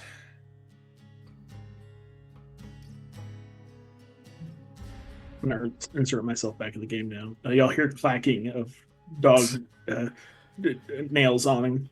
I'm assuming hardwood or whatever they have in this place. I need to trim my dog's nails. Thanks for reminding me. Clack, clack, clack, clack, clack. Always easier said than done, though. Yeah. Rickety clackety dogs. But the same enters with bread. Sam. With bread, Right. yeah. He Hey, probably, Sam. He probably ate the fish stew downstairs. And brought bread up. I should bring this to Eli. It's only got one bite in it. Yeah. It has 2 bites in it. One of them's a Sam bite. The other one's a wolf bite. It's like a long one and then a short one. How the hell did you get the bread back? Yeah. Sam's agile and strong. He's a little both. Oh my gosh. Welcome back, Sam.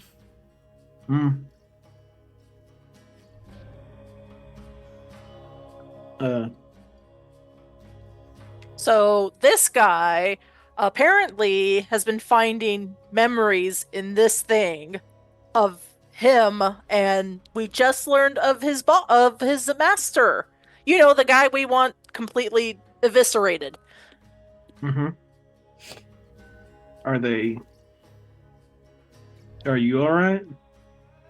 Me? I'm fine, yeah. I got some more digging to do. Sense Gotta find some good motive. stuff. No, I want a sense motive on I'm fine. Is that what kind of It's funny you say that because Lamia says, "Oh yeah, Mister, I'm 22 and something seconds old. I've never been so fine." Yeah.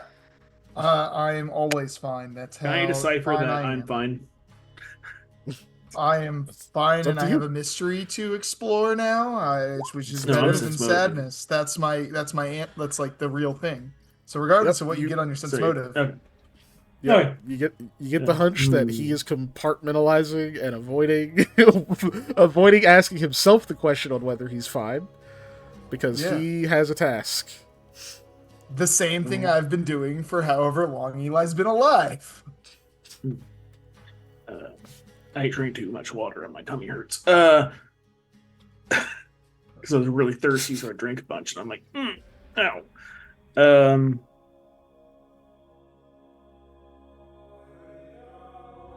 Words. Yeah, I looked around, went by Yvain's, and went by the ship. By the way, Han's on the ship. You might go see him, talk to him for a bit. I'd direct that towards Lamia. Oh, right. I think you partially mentioned that. But Yeah, I forgot if I did.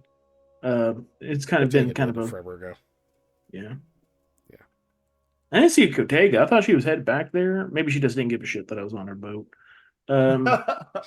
Jeez. Oh. What were you trying to say? What else, Sam? Han gave me some insight about maybe something that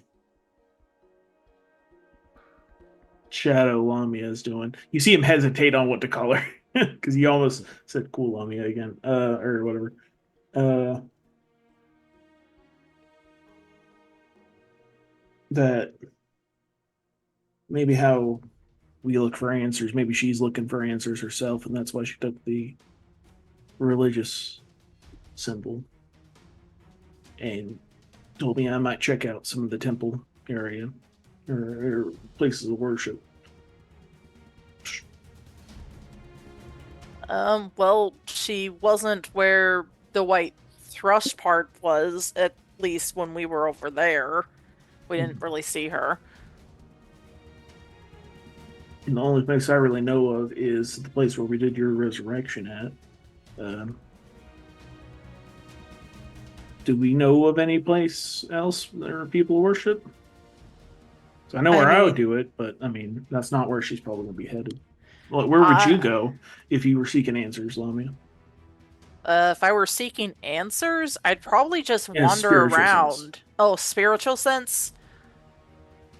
No, I'd probably still just wander around. If I met up with a place that I thought, oh, okay, this seems fine. But like, If your situation was so dire that you thought only the gods could help you, where would you go? well, because of you, Sam, I'd go to Mr. Gaia, but which we didn't go over there. That is true. Where the garden was. But before you, Sam, I probably would have went to a rebirth temple or something. You know, because it made sense to me, the logic of, I guess, rebirth in general. And he also said we're probably going to have to kill her. Excuse me?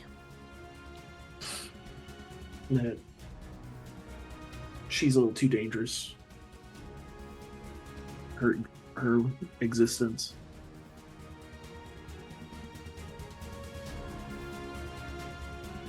I was hoping there's a chance I could put you back together, but I mean, I would think there would be a chance to put us back together. Hell, maybe even just, killing what's his name? Completing the deal would put us back together. I don't know. when he's talking about that these things can wipe out whole cities, so yeah.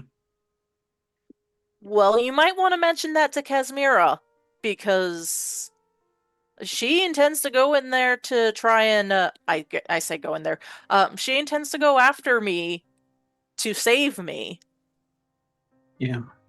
And I don't blame her, because I mean, I don't understand how a shadow could take, I mean, to just destroy a complete city. I can't destroy a complete city. She's undead. That What? Was also No. that shadows turn other. They loose other shadows. So yeah, no, but Lamia's not really like processing that part. Okay. What? No, no, no, no, no, no, no, no, no, no, no, no, no, no, no. She's not undead. What are you talking about? I'm good at animals. I'm good at magical animals. I'm good with undead.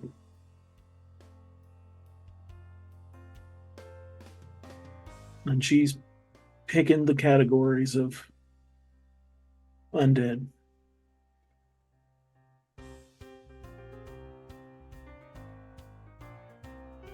When I'm Wait. looking for her, that's what I'm looking for.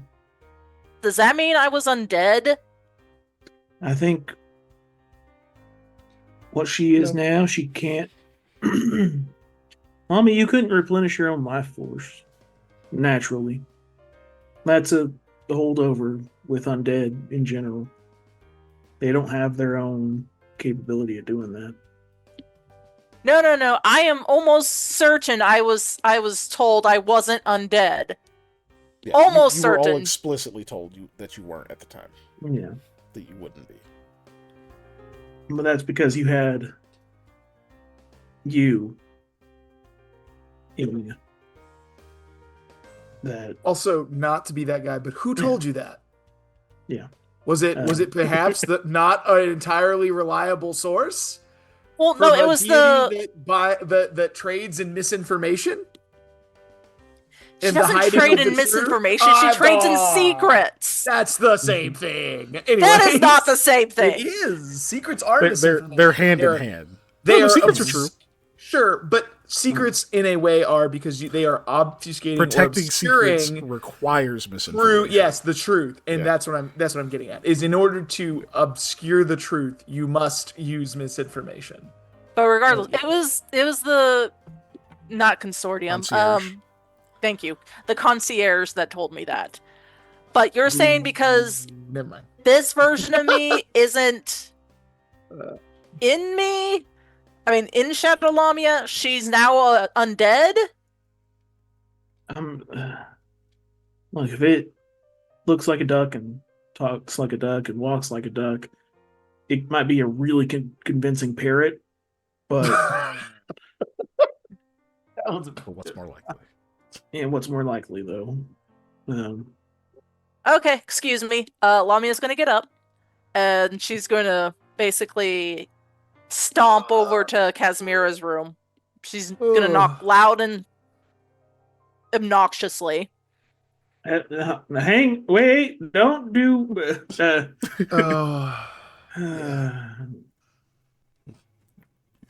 Bang on the door for a minute. I look at Rahala and Hattie bleedingly like, I'll go. She's already knocking.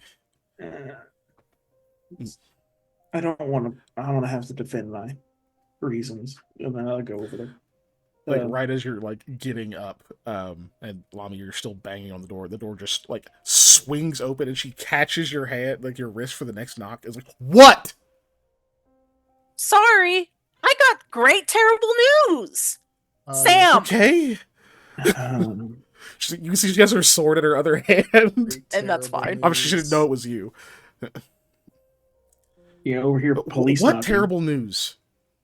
So apparently, my shadow self.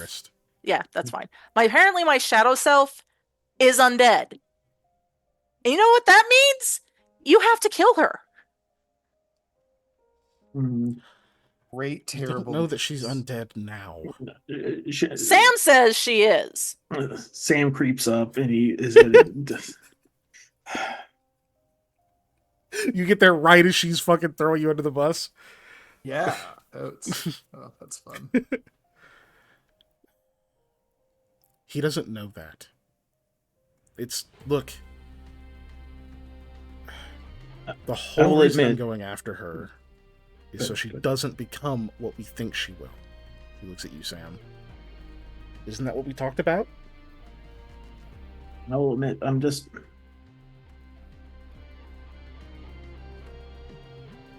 I talked to Han, and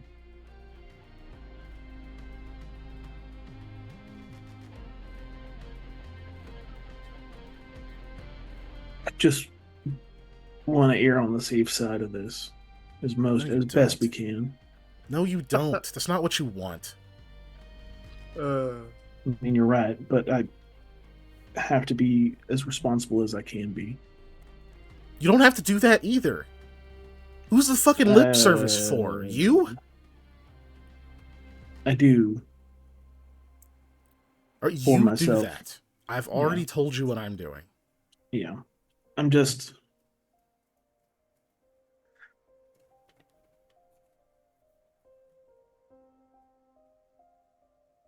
Okay. I'll leave y'all Look, to if you whatever don't y'all want gonna talk Sherlock to about. go with me, No, he's Go gonna... ahead, sorry. Well, you're gonna need as much help as you can. So... Yeah, I know. That's not the issue. Whatever you decide to do, that's your choice. If we can save her, I would love that, but I don't want. I'm sure she wouldn't want to be the reason that whole towns disappear.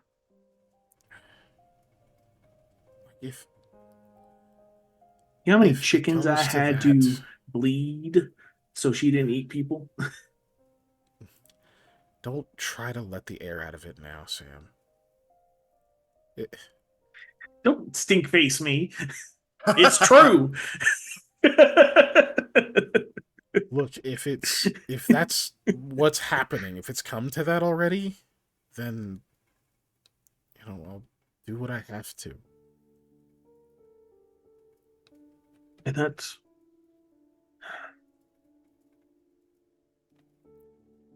He hinted that there might be some... She might be seeking some divine answers for her situation. Do you know where the temples are in this city? A couple of them. Okay.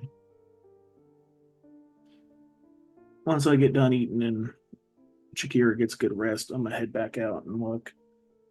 Can you Hurry give the me? fuck up! I'm ready to go. Go. Are you what? Is she like telling me to hurry up and go rest? Or like She's telling you to go eat. okay, yeah. And then, of course, inviting herself to go search as well. Okay. Okay, sorry about that, Casimira. I'm just a little upset that my other self might be undead, and undead ain't cool. I hate them. Don't like them. Well, I know. imagine being trapped that way. Yeah, I'm sure she's not having a good time either. Sam, I'm gonna headbutt you if you continue just standing there right now. It's like if I somehow became, broccoli, I am what I hate. Oh my gosh, that is not the. I'm gonna leave without you. Don't sleep on the couch. You have your own designated. No, yelling at She goes and crawls into Eli's bed. Yes, go to your shoo her bed. off the couch. Yes, my bed, of course. Okay. Because it smells the best. Relax a little while, I guess. I'll come with Sam. See you in a bit, Casimira. Yeah. Turns away, Cool. kicks the door closed behind her.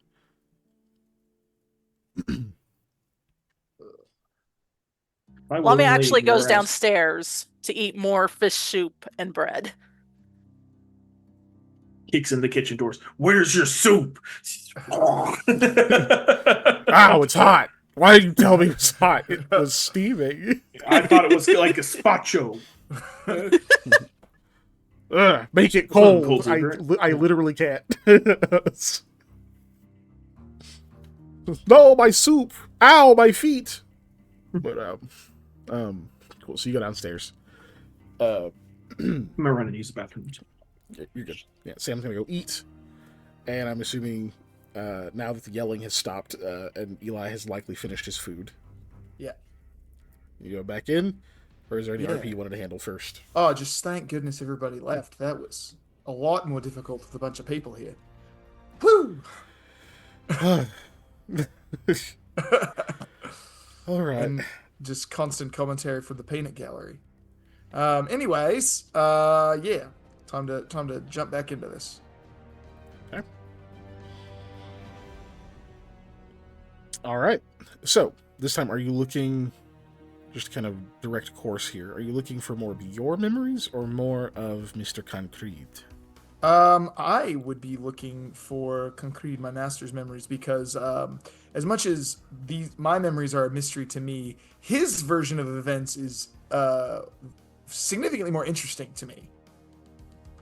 Because obviously I have no other point of reference for his version of events. Okay. You don't have to do a spell. Like I said, you kind of are able to maintain at this time. You just eat and whatnot, but you're not like taking a full step back away from anything. So, unfortunately, the stress remains, but fortunately, that means the connection also sticks. So no initial cash level check to establish it now. You just kind of dive right. It just takes a few minutes, and you're kind of right back into this. Trying to sort through this fog. And feeling this presence that was bearing down on you now seem like it's evading you.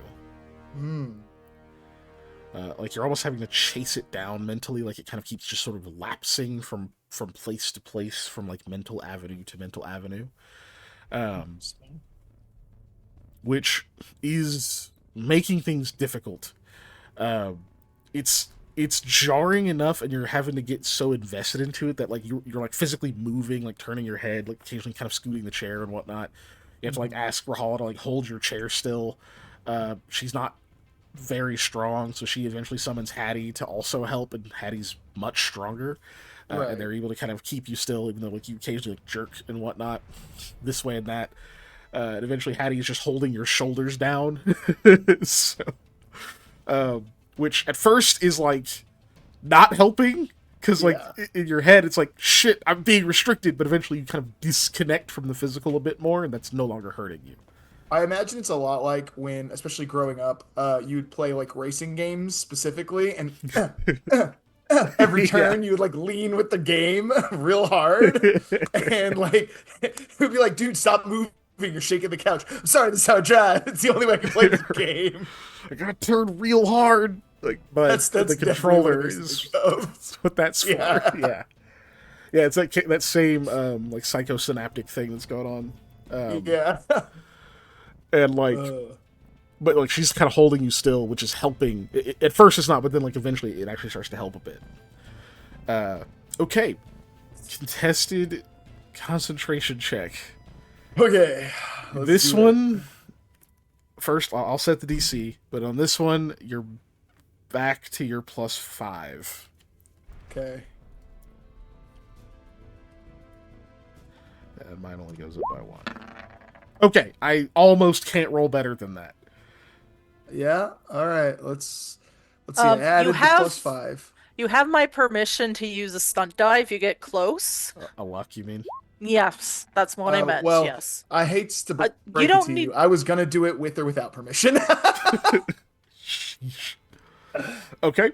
So are you still gonna luck it? You beat it by 2, which is something. I think that's. I'm gonna just take the dub. As much as I would like to beat it by 5, I don't feel 50-50 is worth using a luck right now. Fair enough. Okay. So this thing is kind of evading you, but you're able to kind of hound it down, because the way that it's hiding is it's almost like it's slipping into like other parts of your mind, where you kind of have to explore different memories of yours, and like it's almost like you have to sort of spot the difference in your own memories. Like something will be kind of off, and when you notice it is when the thing will like kind of reveal itself and rush out into another part. You like jump through a window or something, and you're in a different memory, and like, what? Okay, what's different here? Where the fuck is this thing? You know, right? You're kind of having to chase it through all sorts of stuff. Like you're meeting with Lamia and Sam. You realize that there was a I think it was a male half-recog and a lady Vishkanya that were the ones leaving. But the lady Vishkanya doesn't look right. She's like a little too tall, like a little too muscular. Like she almost looks like they took the male recog and were like, okay, and gender bend. And also we'll turn it's like you when you see Vishkanya. those AI images that are close enough to being right, but there's just like a little uncanny valley going on where you're like, that's AI. Yeah, where it's like, okay, no, that's not right. Like you notice that it like fucking leaps out of nowhere and like runs off and like people are yelling and shit. You like turn down that alley and immediately into this just like snow blasted wasteland. And like the people at the like campsite that you guys established out into the fucking unclaimed lands are like, hey Eli, what are you doing? You're like, I have to pee. One of them's yelling like buddy system and you're like, good idea. You like start heading back. And you notice like one of the people who is sitting on the opposite side of the fire where like the smoke is kind of obscuring them a bit, has like heterochromia, and you're like, nobody in that campsite had that. You! And then they fucking explode into just weird craziness and like flee off into the snow again. You have to chase them into the snow. You like jump over the campfire. You're doing all this shit mentally, so of course that's why you're like jerking around and whatnot. But eventually, at one of the points, it's just a straightaway, and you're just bolting after this thing, and you're just like watching different parts of your past like roll past you as you're like running down what eventually becomes this hallway. So you go from stomping in like snow to, oh yeah, sorry, Terran Alien, I did turn luck off because they have a lot. But since you're here, I'll turn it on for an hour. Oh, buddy. It would be nice because Terran Alien's here. Yes, Ellie, we love you, yada, yada, yada, yeah. But you're not special, all right? Terran Alien's special. Oh, my gosh. You guys get luck back on for a friggin' hour, okay? Enjoy. All right. We will. Okay, so yes, so you go from like running on like you hear like snow crunching on your feet to like crunching twigs, that kind of. You can't do it, Molly. You can't redeem. No. No, I was just trying to remember what the thing was to bring up the commands. Yeah, to buy stuff is a different thing. You're thinking LI. It's an icon in ours. But anyway, they're like snapping twigs and other stuff as you're going, and then you finally hear like this like thump thump thump thump of your like shoes on hardwood as you're running down this hallway. And you can see like doors are like flying open as this thing whooshes through, and like in its wake, these like doors are opening, and you're like hearing different parts of your memories and such through them. And as it's fleeing from you, it starts like it's casting back at you other memories that have somewhat escaped you. But they seem to be mostly like minor stuff. Like one of them that collides with you is like a moment with like you and Volga at like a stream. You're trying to catch a fish and you like fall in the water, and she's like helping you up out of the water. And like during the course of that whatnot, because you're like thrashing around because it's cold as hell. Like during the course of that, like you accidentally like kind of reach out and like grasp like part of her face or whatever, like one of her fangs kind of nicks you. And her being Vishkanya, it's like immediately like, oh shit! And so then she's like trying to like turn it like put pressure, like turning it off your arm and whatnot, and like siphon the poison out. Like neither of you know how to do it, and you're just going through this whole like panic thing because you don't want to go back and be like, I poisoned Eli, and like him having to deal with it, and it be just making a much worse situation. And so you're like doing all this stuff trying to like handle this situation while you're out there, and then eventually you kind of realize that it's been an hour and a half. If you were gonna suffer ill effects of poison, it would have happened. Of venom, it would have happened. Yeah. So you have to like, then you're kind of you guys are like kind of laughing together, whatever, like untying the like entire arm cast that you've made, and your hand is like purple. Oh no.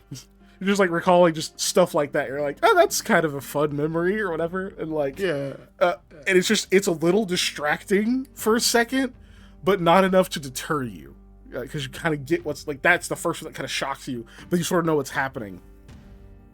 And it throws like another one at you, and this one is like you like falling off of the roof trying to do something.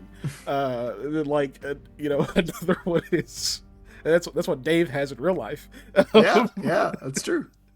And another one that hits you is, excuse me, not even your master. Like one of his like guests that's come by or whatever is like screaming at you about something, and. Like your master like hands him the cane, and you just remember feeling this like, are you fucking serious? Like just that level of like indignation that is probably foreign to a child for the most part, because like children know getting angry, but there's like a difference when you're looking at your authority figure and you're like, this is bullshit. Like you're always on bullshit, but this is crazy, right? And like you remember like handing the cane over to the guy, you're like, I'm not gonna take that from him, and like the dude doesn't even end up swinging at you, and like you realize that you might have like intimidated him, because just funny. The way that you were looking back, like, do shit. And so you kind of get that one, and it's like, fuck, okay, I forgot that happened.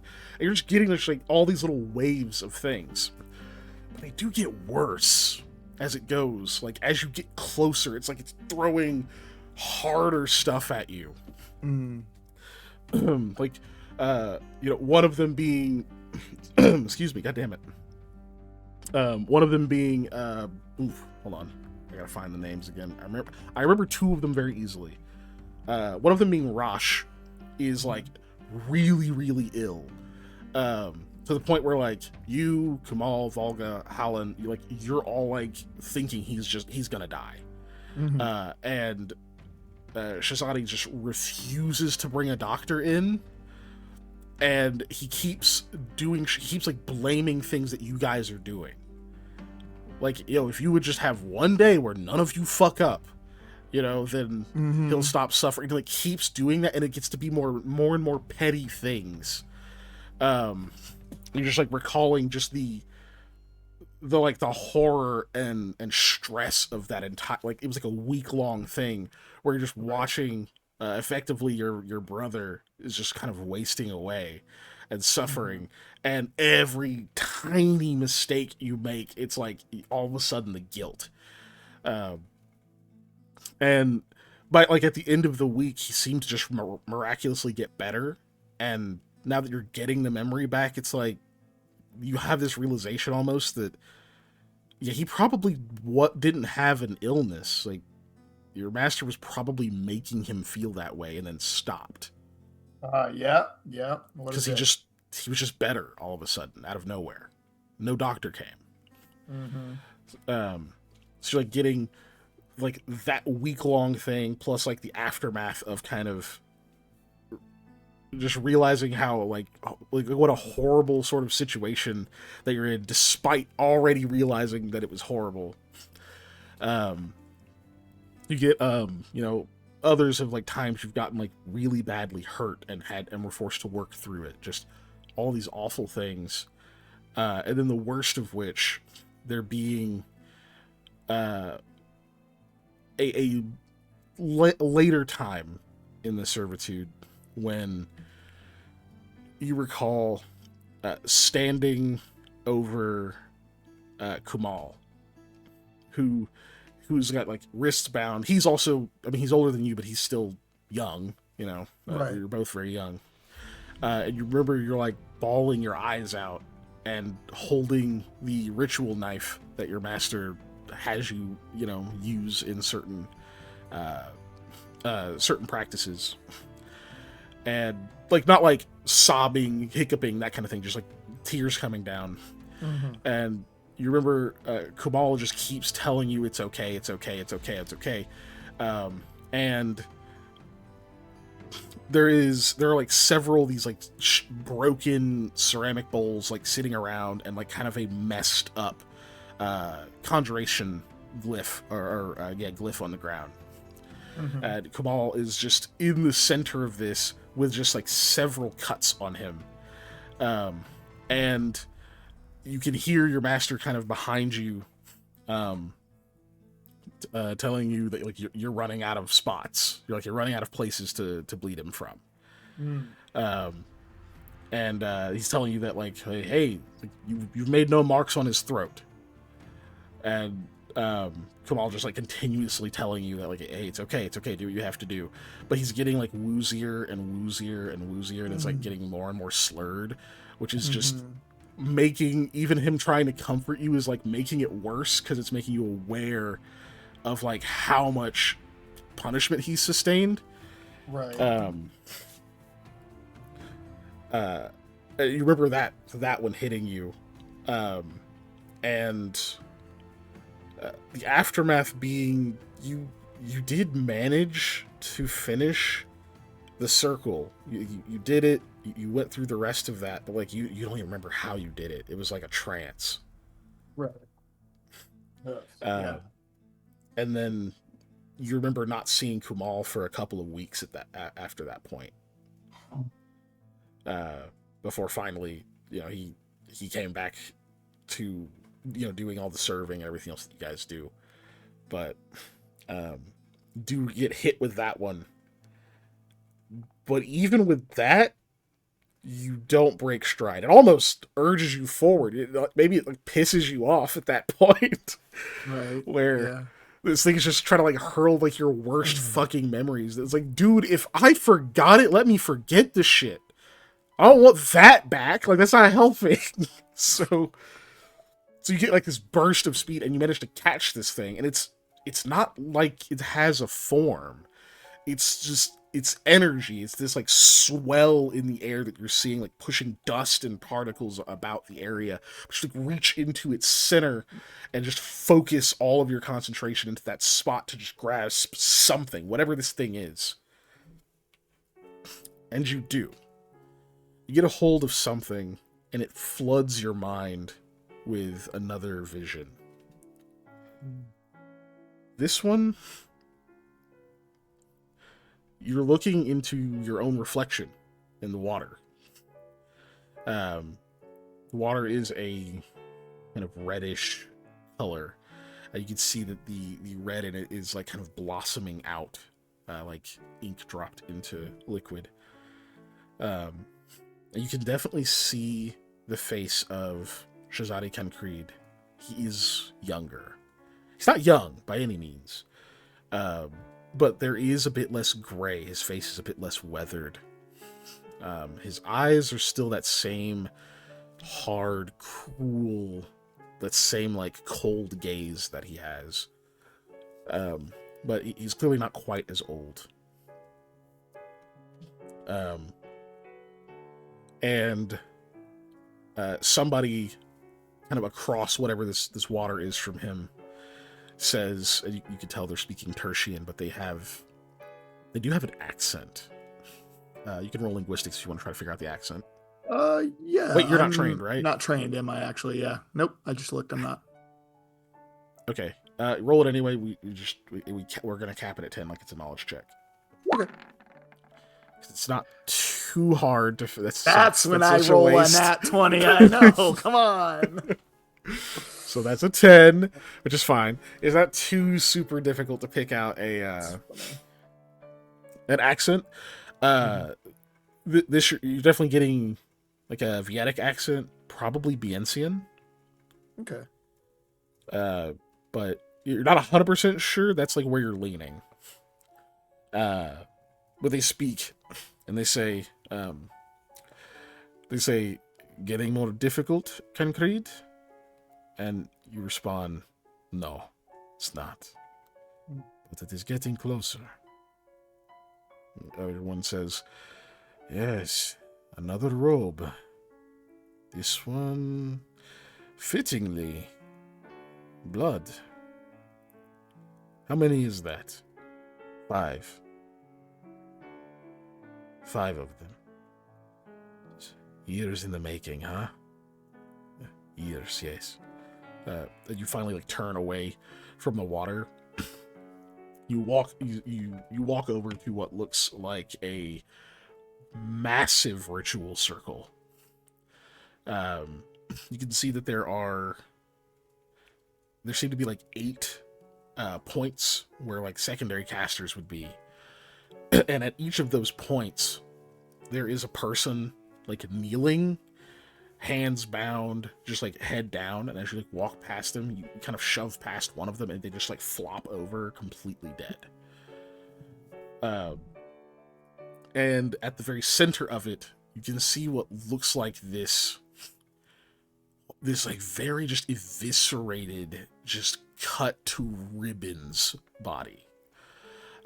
There is so much blood surrounding this person, and the ritual circle seems to have been carved into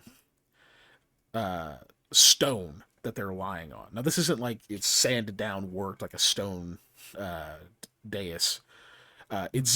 It's like it's a large natural piece of stone, but they still like just carved these grooves into it at a like slanted but otherwise even depth, so that the blood would flow down through it and form this whole circle.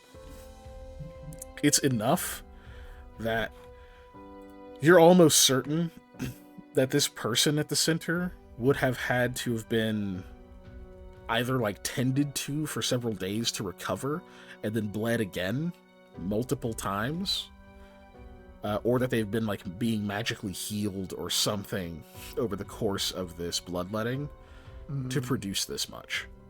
Because when you look at them there, like I said, cut to ribbons, you can see the chest shakily rise and fall. Whoever that is still alive. And Eli, you go ahead and give me a perception check. You get a +4 to this one.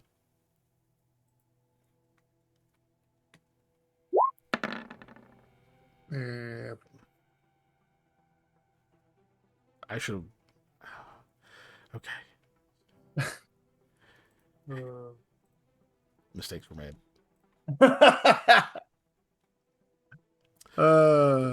Happens. Would you like to add anything to that, or use a fortunate fate or anything, or you keeping what you got?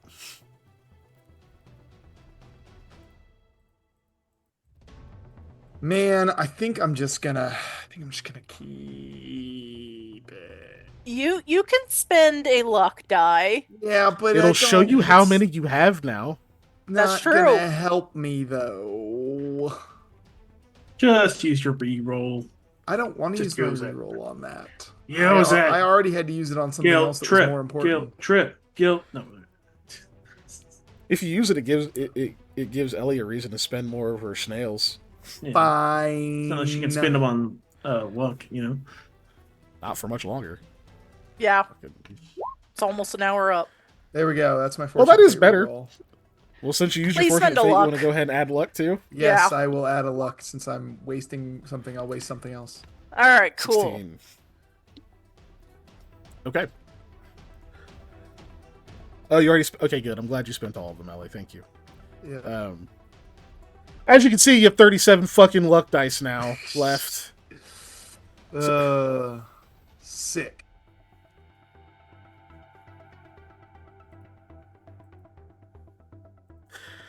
So, you, oh god, why did I turn it back on? Okay, so, you get close. You get close to this, like, kind of shuddering, heaving mass that's been just sliced apart, clearly with, like, serrated knives and just all sorts of different implements to just bleed it as much as possible. And you kneel down to them, and you look into their face. Eli, you swear that there is something very familiar about this face. Like, you don't think you've seen it like this before? Obviously not cut up and mutilated, but there's something... You can't quite shake it. That you've seen the form of this person before. Mm-hmm. As you look down into their eyes, which are still open, and they very slowly roll over to look into yours, they rasp out, attempting to speak words, but their throat is absolutely ravaged.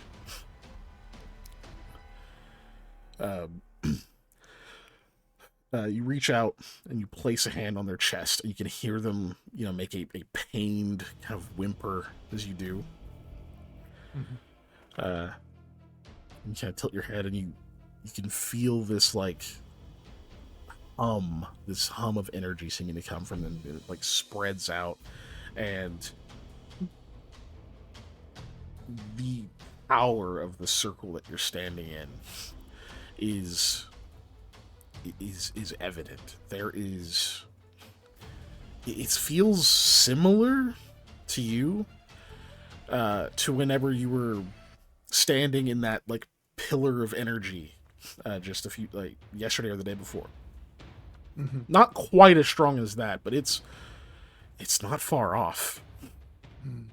And you can feel it's just sort of coalescing into this this person. You can feel your lips curl into a smile. And you say, "By ancient arcane rights, I reclaim what was once mine. Sevenfold for the years suffered. Tenfold for ambition paid in full. I claim the robe of blood." And you start to see the blood in the ritual circle begin to slosh its way over the ground and towards the body. And it begins to surge up through it, and you can see the person try to scream or shout, and they just sound like they're drowning as it seems to course through the many cuts and tears and wounds in their body, seeping into your own arm, into your skin, into your body. And it feels like there is this gaping, missing piece of you that is suddenly being replenished. It feels like a part of your magic was missing. Like that well that you reach into to cast illusions, to fling magic rockets at people. That part of that was just torn away from you.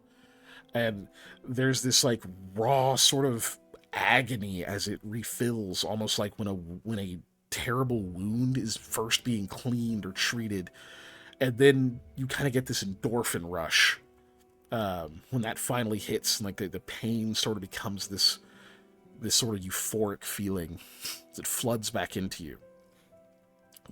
The figure on the ground trying to scream or something, it reaches up to try to grasp your arm, but it's too weak, and it can't even hold up the strength of its own hand.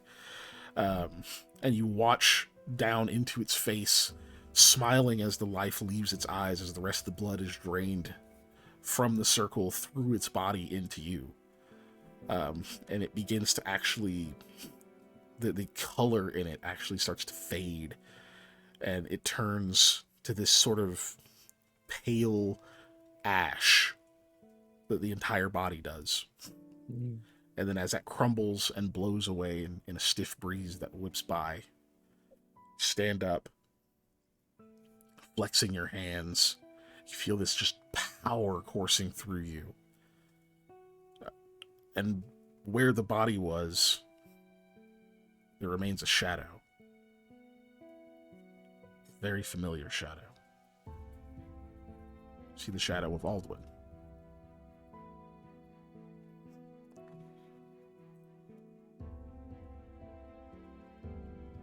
And you're able to pull away from that one.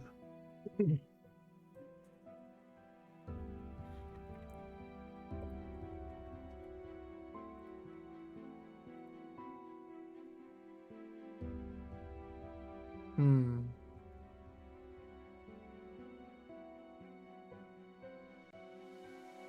Okay.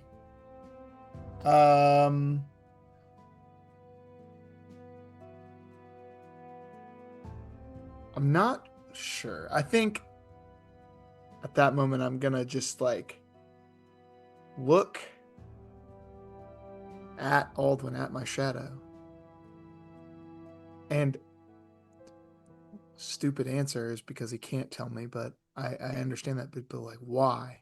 Why didn't you ever say anything? Why can't you say anything? Wow, victim blame. He actually does seem to slump a little bit there. Like the shoulders kind of drop. Otherwise doesn't go anywhere. No. Look, I know it's not your fault, but like, you could have, I don't know, told me or warned me or something, but you can't.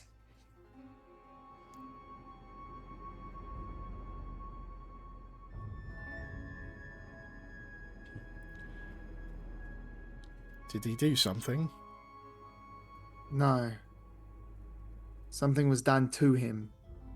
How he became a shadow, how he became attached to me. It was a ritual. Didn't you say something about the was it the Wearers of Blood, right? We were talking about that.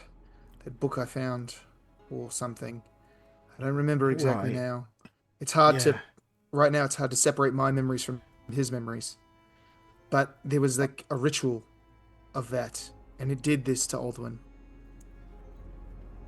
Ritual of that.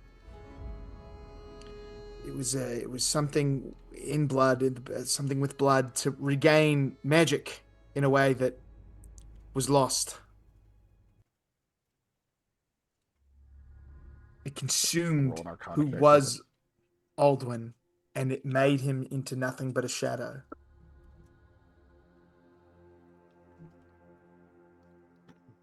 it. I can roll a Yeah. Knowledge Arcana for Rahala here. Gotta check her bonus. Unless you want me to use her legend thingy or nat 20. I thought that was for lore stuff specifically.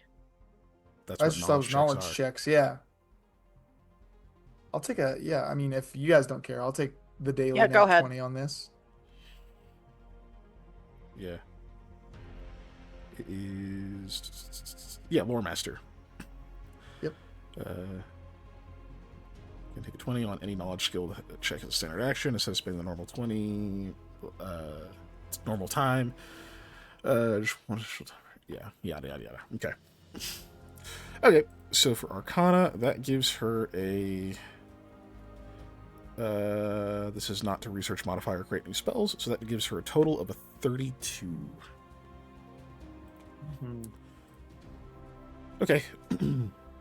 So she looks at you for a minute and says, "Do you remember exactly what he said? I mean, take your time. Give it a second." I will repeat verbatim what he had said. Does anyone remember exactly what he said? I don't remember word curious. for word. It's not. No. I'm not going to force you to remember word for Yeah. word. I'm just curious if anyone does. I'm just saying I definitely don't remember word for word. While I try to pull this back up. I was partially in and out for that. There we go. Okay, it's fine.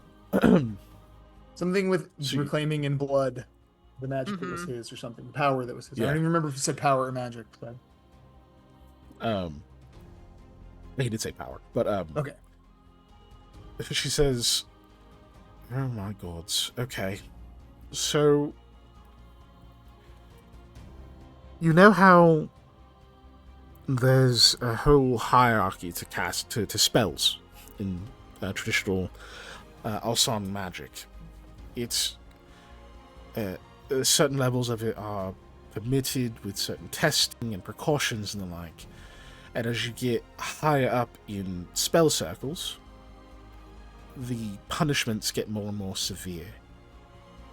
At the upper levels of it, high arcanist and above, of course, the punishment for unsanctioned spellcraft is a disjoining, a removal of oneself and the ability to weave spells. There's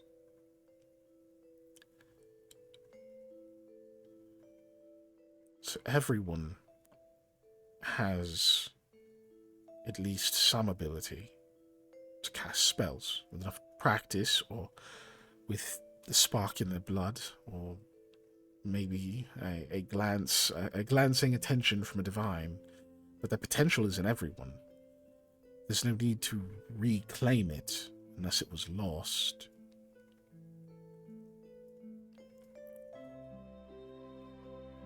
And well, that makes a lot of sense. The only people I know of that would have been, well, publicly and directly disjoined would be that original circle, the wearers. I can't think of any others. But no, that tracks. But they're dead. I mean, not just in rumor. I mean, they were utterly destroyed. Not all of their followers, of course. He can't be one of them, but maybe he was. He must have been found out. Mm-hmm. Stripped of his magic, and then went around trying to take it back. Seems to be what happened. I imagine. God, that's awful. That makes a lot of sense, unfortunately.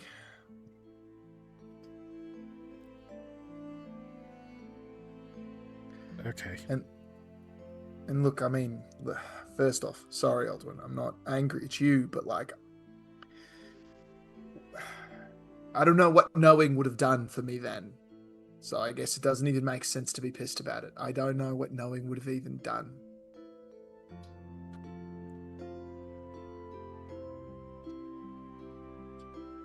There was this belief among the Fallen Circle, the wearers, that,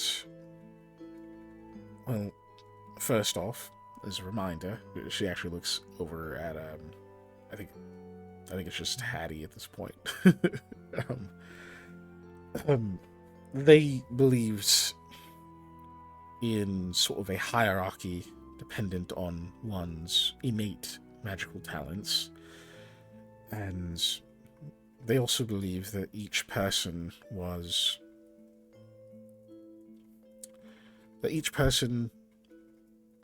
swaddled in the cloth of a particular school. Yes, and depending on which one you wore was a determination of your innate skill in that ability. It also meant that there was like an opposite. You had like opposing schools and the like. Each one naturally having an opposite. And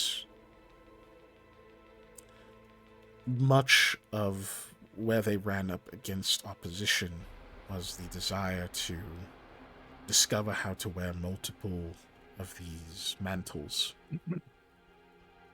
The only method of which seemed to be horrific ritualistic killings of those who wore the robes you wish to claim.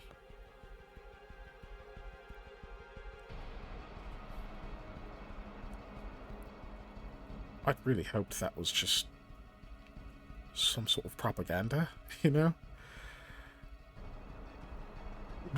Yep. Does that sound like what you saw?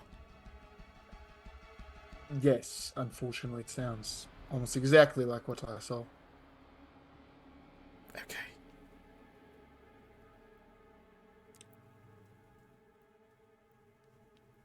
That's horrifying.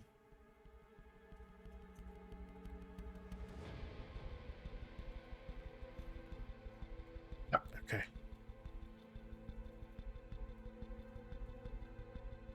She doesn't say anything else. Yep. No, I don't got anything else either. So, just yep. Well, okay. And then it left him as just a shadow. And I guess after that he attached to me. So, we're doing a bit of assuming here, but that means this happened when I was probably about 11. If you attach yourself to me after that, and that's what awakened my natural gift. Seems to kind of waffle for a second and then nods. Yeah, of course, of course. Well, that's awful. And I hate that, and I'm sorry.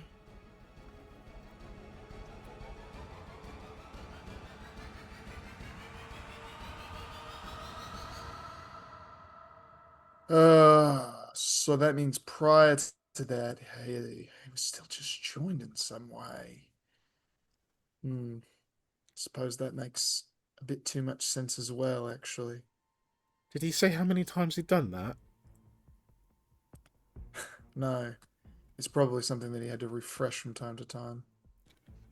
I don't think he said a number, but I'm assuming it was more than I want to know about. He did. That one was 5. Oh, he did. 5? Okay, yeah, 5. All right. Yep. So it's definitely something that happened multiple times. Okay. You're like, I don't... This is probably going to sound stupid, because I'm sure you're already thinking it. I really don't like the implications, given... It seems like a lot of this was some sort of... It's very constructed, you know? Why attach Aldwin to you and have you go through all that unless there was a plan there as well? Oh, I'm sure I was next. Training me up, teaching me, nurturing that ability in me. Sure I was next. In fact, if I remember right, some of the circle work we were working on looked very similar to that ritual circle. That's probably one of the reasons I was taught ritual summoning circles so early, and why I was using the chalk and writing all that stuff down before I ever showed any magical promise. He had me in the room prepping ingredients and cleaning off the mess from the previous ritual. I did that more than once. Have you ever seen what happens when the energy's directed improperly and it just fries whatever you were trying to summon? It's a big mess of gross. It's pretty bad, yeah. Also seen when the thing you're pulling escapes the circle and it's not what you intended. Yep. But I saw it in a room of several trained mages.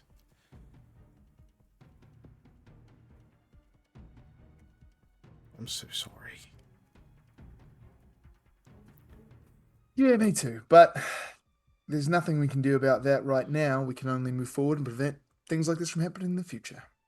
And also get to the bottom of it so we understand it better so that we can stop him from doing something similar to this. I'm sure that that other really obnoxious apprentice guy he had who wanted to talk real big and lock me in a little jail cell and be all special was the next one on the list for that.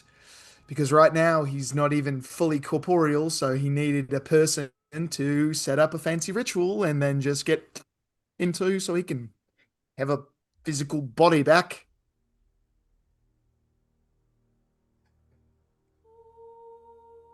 What? How can one person just be this many kinds of evil? I don't get it. I don't get it. I mean, I do, and I hate it, but ugh. Okay. Well, you're done for the day at least, right? Yeah.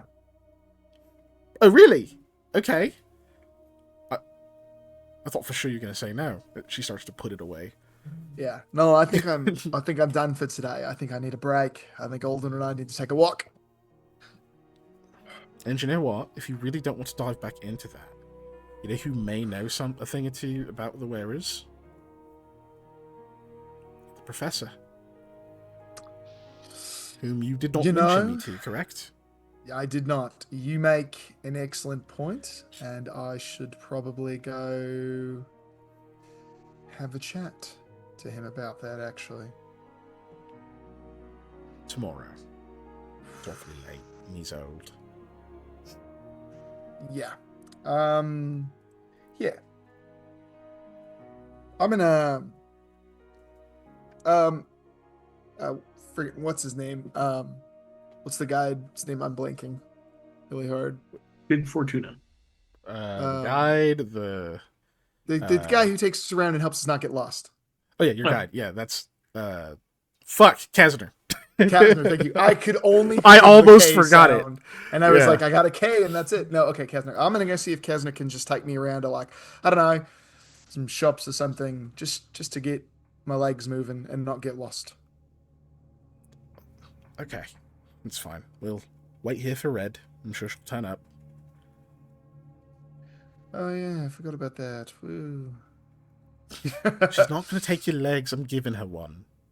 No, yeah, but I just mean that she might decide to interrupt my walk to just, I don't know, mess with me. Do you want to take it with you? No, not at all. No, I do not. You don't want to carry around a platinum leg that grows. No, I don't. I definitely don't want to be mugged for my platinum leg. All right. So, I think the answer to that is no. All right, well. Okay. So you had, I just thought like of 12 different like leg and like boot puns. It was like she wouldn't. Oh, no. Get a leg up. I wouldn't. Straight on the right foot. It's like as your brain's just trying to fire as many puns as you can. You're like, I got it. Too many. So Eli will head out, take a walk, and try to clear his head a bit. You get Kazner. He was like just about to head out, but you're like, "Hey, do you mind taking me around for a walk?" And so he's like, "Oh yeah, I don't mind at all." You know. So I guess you'd say around. Eli's a real heel. All right, where's that end stream button? Bye, everybody. Way to act like a pedestrian. No. There has to be something I can do. There's got to be. I have to have some powers. Oh, here it is. I can meet you to everybody. He's fighting us. I will now replace myself with the Star Maka. See you guys later. He is now doing the stream. There we go. He's fighting us tooth and toenail. Listen, I don't always get to fire off any puns myself. So when I actually get the courage to do it, you gotta let me do it, bro. I have to do no such fucking thing. All right. Oh, that's me. Shit. That's actually pretty accurate. Head, shoulder, knees, and all right, this is me now. Bye, guys. He's going to pee. Put the headset on him. He can't hear us. Going to pee. He already peed. Okay. No, I'm still here. I didn't leave. But since you said that, I am actually going to go do that. But I will turn my video off. Oh, coward. No, he left the sound on. No, I'm kidding. Anyway, so you guys. Who's frying chicken? We'll cut over to you guys. And you guys are heading. So Lamia, Sam, Casimira. You guys are heading out to check out the churches. Yeah, a couple of temples. Yeah. Okay. Since we're all going, yes. It seems that way. There's city. Okay.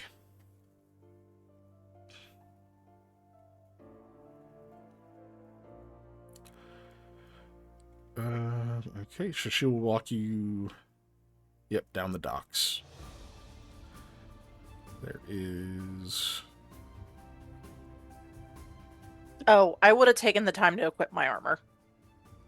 Because there's a possibility I will have to fight myself. Yeah. So, there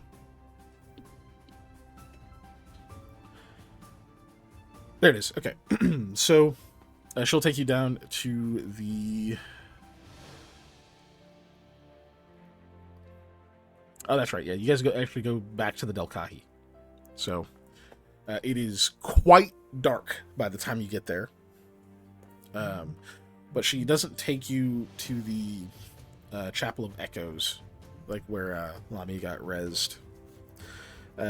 She like keeps to the kind of area that's coastal, effectively, so not like deep into the Delkahi, just like around the like the edge of it, where you're still by the water. And as she's walking around, you can see that there is this path that kind of goes around the like sort of cave wall-esque side of it.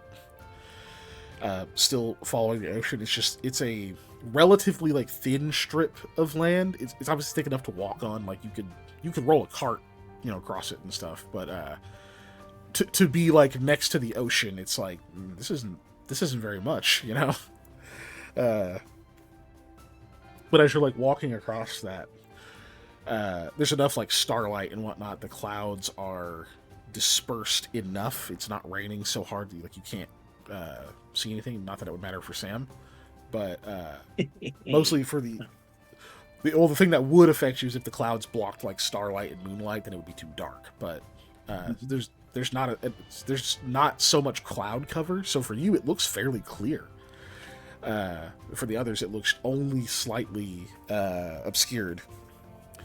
You can see out into the ocean a bit. You see what looks like the tops of stone buildings, like kind of poking up out of the water. Way too far out to just like swim normally. You could do it. It'd be a long swim and it'd be pretty dangerous without like magic or high skill. But you can definitely see what looks like ruins that are kind of just poking up out of the water. And it looks like they go on quite a way. Like it was like a large area or something.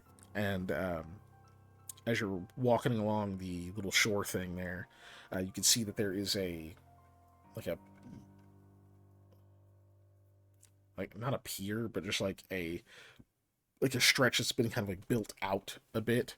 And at the furthest point of that appears to be a decent-sized shrine that is...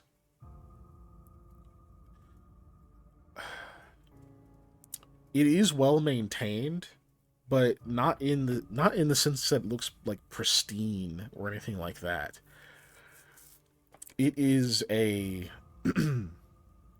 is like covered in like seaweed and like barnacles and all sorts of things that could like wash up or be draped over it with an encroaching wave. And the shrine itself seems to depict what looks like several people surrounding a small building, and then there's like livestock and other things around this that are all like have their hands like raised up towards this building, and that whole structure is just made of stone, and it's pretty big. It's maybe like 3.5 feet in diameter. Like it's like a decent sized little shrine thing. You got like several people depicted on it in stone, covered in seaweed, yada yada. Like as I said, some of the figures of like these people, some of the parts of this building have like clearly been like eroded away or like broken off, and had like parts of them replaced, but still with stone. So that like the stone itself seems to be piecemeal, like different kinds of it have been added. Like it has obviously been like re-cobbled together many times. And then coiled around it, and then kind of arcing over the top of it, seemingly the target of what all of them are like raising their hands up to is this enormous serpent that is made out of this like burnished dark metal. That seems like it's like frequently waxed and otherwise treated, to where it it isn't like eroding away and such in the water. So this like massive serpent coiled over, like raised overhead. It's not like roaring or snarling at them, whatever. It's just like towering over these people and over this building, like sort of wrapped around the entire thing. So you can see that setting there, and you can see these like small little like stone alcove things that have been set, and they have like bowls under them for offerings, that kind of splayed out in front of it. And at the sides of this like little pier that it's out on, you can see what look like pillars that may have once held like a roof, and maybe some other fixtures that have been worn down and like knocked over and beaten about by the waves through time. So you can see that there. And Casimir says, so this one's to you, lad, the god of the seas. It's always been kind of grim to me, but ocean's not all roses, right? I suppose not. You do see someone actually is kneeling over there in front of it. Even though it's dark. Oh, why did you think to come here first? One of the ones I know of. And it's by the last place that you were. Figured we could go to both. Yeah, that makes sense. Lamia is going to basically try and get into the feeling out for her shadow self, of like not paying attention, but like getting a sense, like when we had been in that alleyway of, oh well, I don't see her here, but trying to not remake, get that feeling again. I'm assuming you're already looking for that feeling, but there's not like a thing you can turn on. No, but in that sense, you stepped where they had been, and that's what triggered it. So you know you're gonna have to like stand in a place that's significant, and that'll. So are you like combing the area, walking around, trying to like see if there's a spot, or are you otherwise just walking normally?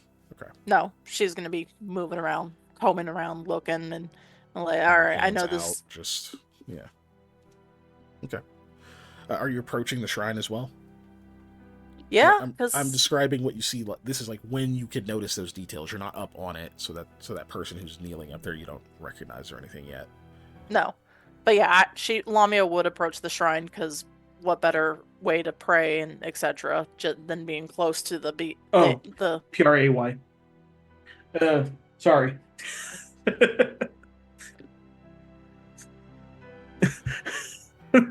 Sam's hunter brain took control right there. Yeah, I mean, she just walks up to the person who's praying, just now. Now that would be a turn. Yeah, we're like hunting your doppelganger, other self person. You know, that was the first thing I would think of when we say pray. Yes. Sorry, go ahead. On that one. Yeah. Do you also approach the shrine, Sam, or do you stay put? Or you do also? Yeah. Okay. Well, I see the person, so yeah. Okay. I imagine Sam's taking a more direct route, whereas like Lamia's kind of feeling around and trying to see if something sticks out. Mm-hmm.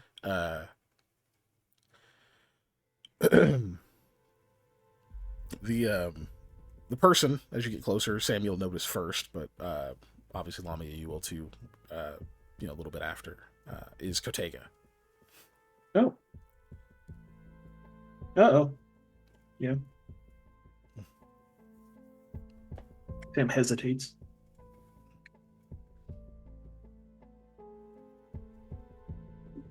Oh, yeah. Hey, Kotega. Wow.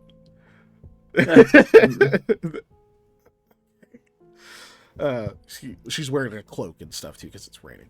But she does lift her head, kind of like pushes the hood back a little bit and looks over and is like, "Oh, Lamia, good to see you." And Sam, hey, Kazner. Casimira? Casimira just kind of gives her a nod. Just, did you know I was out here? No, I wouldn't have bugged you if I did. Sorry. No, it's fine. She'll stand up and kind of walk over to Sam. You're still the closest. Were you looking for me? I mean, not particularly. You weren't at your ship earlier. Yeah, couldn't be here if I was on my ship. Look, when you sail like I do, you have to pay. You have to pay your respects. Yeah. I bet you suck at it. That's why you gotta get the god's assistance. Excuse you, Sam. Do you need to get punched? She actually snickers. Yeah. Fuck you. Well, to be fair, you're probably rusty. You've been frozen for like 50 years. Yeah, rust this. She like waves her hand and some of the water just splashes over you. Only you. Like very accurately. I'm just making sure you're all right. Oh, we haven't seen you all day, so this is going to be a random question, but have you seen my shadow? She goes a little pale. No. All right, fair enough. Is that what you're looking for? Yep. I was a little worried about that.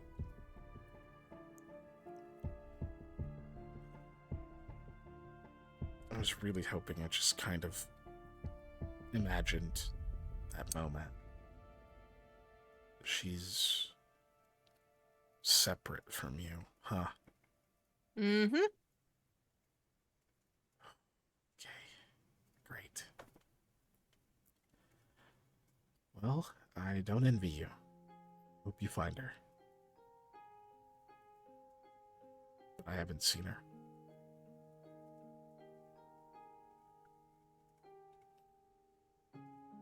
Okay. I believe her, but Lamia does want to do a sense motive just to double check and like if she's being honest. Yeah. I forgot I have Well, the unite up. distrustful. You're not dead anymore.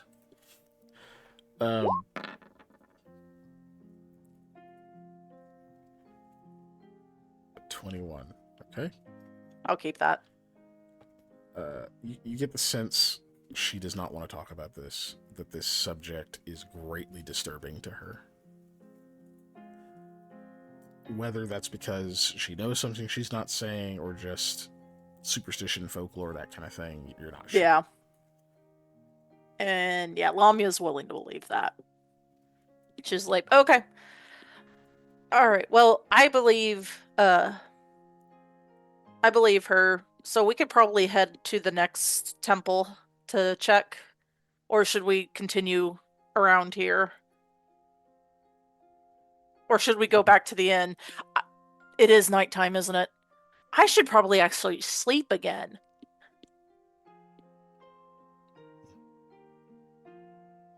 Casimir says, we only went to one place.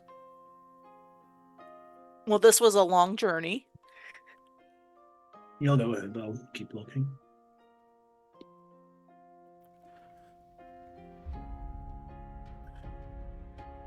Okay. Well, we can continue into the night, that's fine. I'm just not used to having to go to sleep now. But I will be. It's fine. We can let Sam look.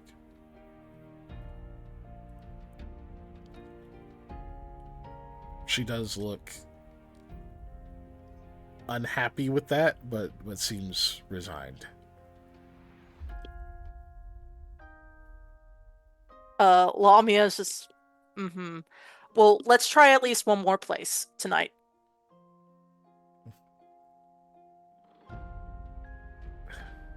Okay. Compromise! She didn't say that. That was me. Okay. Yeah, Kotega goes back to her prayers. Okay. So yeah, Casimiro will lead you back into like the main part of the Dalkahi. She's also clearly tired. Not just because I'm yawning, but she is also clearly like somewhat tired, which is probably why she was kind of willing to let it go for now. But you guys walk in there. It takes a little bit to find the Chapel of Echoes again, just because you don't have a guide, and like she's been here several times, but it's also like, oh shit, I usually came with people. But she finds it eventually. It doesn't, you don't take too many detours, just kind of like a couple of wrong turns, and then like, no, it's back the other way. You'll quickly get back to the grounds where it is. You can see that like inner sanctum turned chapel, and we'll start heading that way. It is so eerily quiet. Like there's not nearly as many people bustling around because it's so late. You can't see the sky really. Like you can kind of see it one way, but it's otherwise just quiet and dark. There are lanterns and things lit, but it's like they seem like distant little islands of light along these streets. And you're like a little further from the sound of the rain and everything, so it's a little disturbing as you're like walking up the steps going to this place, and just how audible the like crunching of some of the loose stones and the like is as you make your way up. From the low light, are there any shadows around? Like us? There's always shadows around because there's well, light. Okay.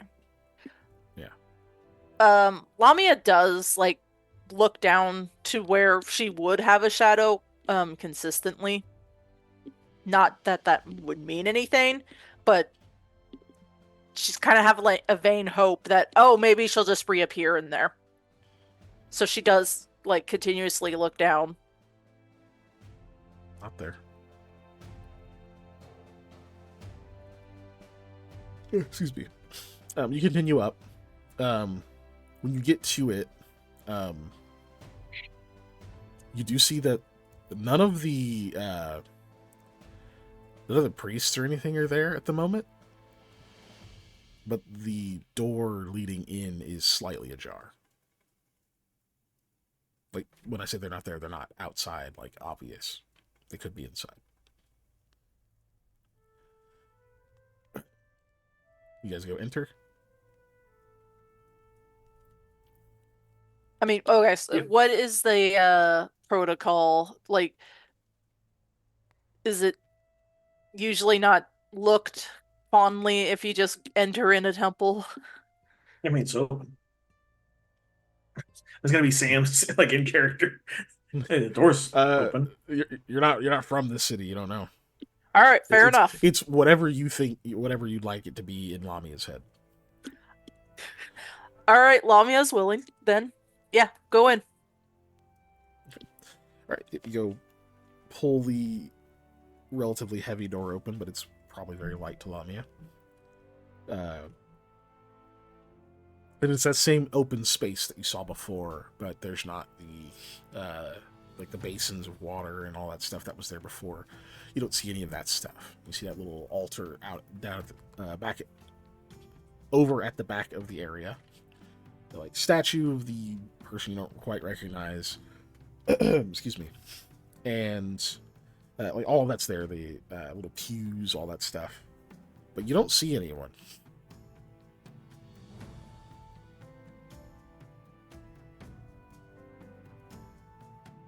Is it usually this quiet, Casimira? When nobody's here. Yeah. Are we? Let's just look around a little bit. Yeah, okay. Yeah, she'll light a lantern.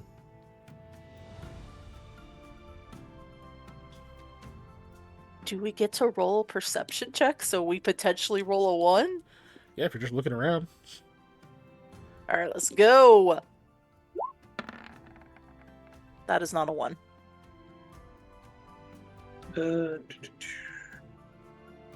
This would be higher if there's undead. Correct? Yeah. No, never mind. Fucked. Goodness. Doesn't matter. You found the priest's naughty underwear. What the hell is that doing here? Mm-hmm. Tits out for Mr. Gaia. What the fuck? Who's? Okay. What Debella worshipping? No. So 38-40 versus undead. That's fucking wild. Keeping that, or you add anything to it?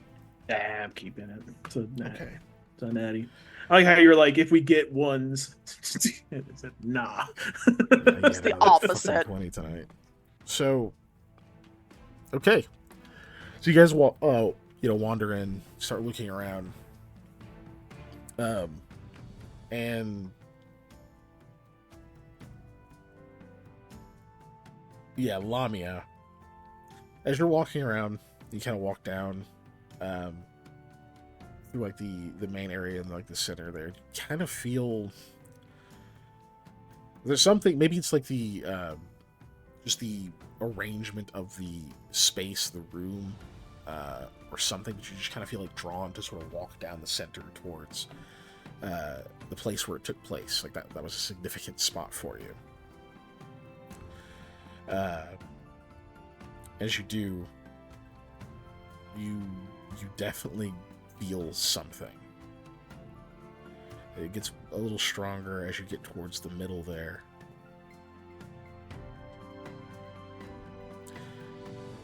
And then you keep walking.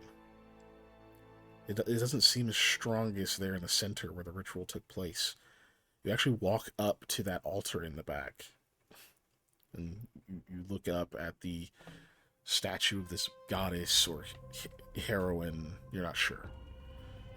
You look up and you recall lifting that holy symbol, squeezing it in your hands, which can't feel it.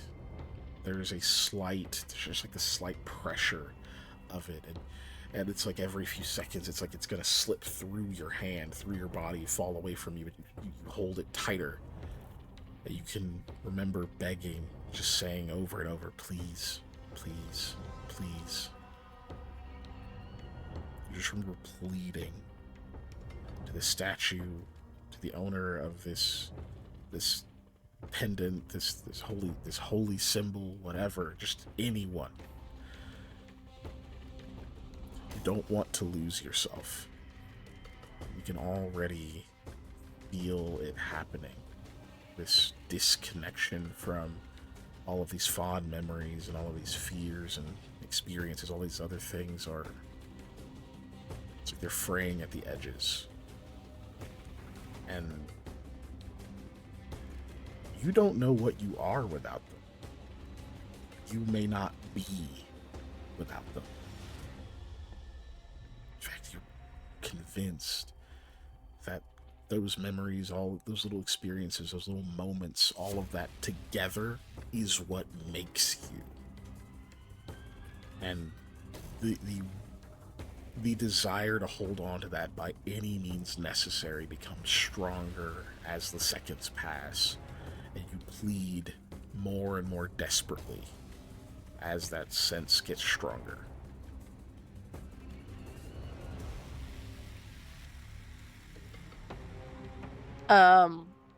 Like feeling that, Lamia's like whispering to herself, like, just come back then.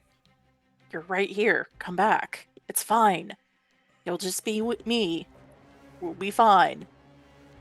She's like muttering, whispering to herself with that feeling. Sam is just like,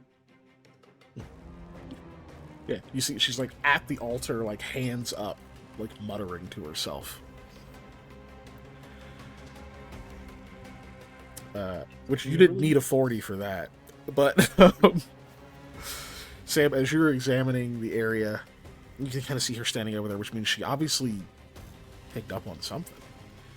Uh, you do find other little things as you wander around here. Like you find where they keep those silver bells, kind of behind this little curtain in this like area off to the side that it's kind of blended in, especially in the dark, where you didn't even realize it was a curtain because the way it drapes down, it just kind of seems like part of the wall until you get a little closer. So you like pull that back and you can see like they've got all those like silver bells and things back there. They've got what are they called? The aspergillums that like you use with those sticks they shake that like you shake holy water on the stuff. Or you put like smoking sage or whatever in it, and they have little holes in it. Yeah, they got some of those over there. There's like a few like actual like multi-belled chimes and other things, just like some implements back behind that curtain.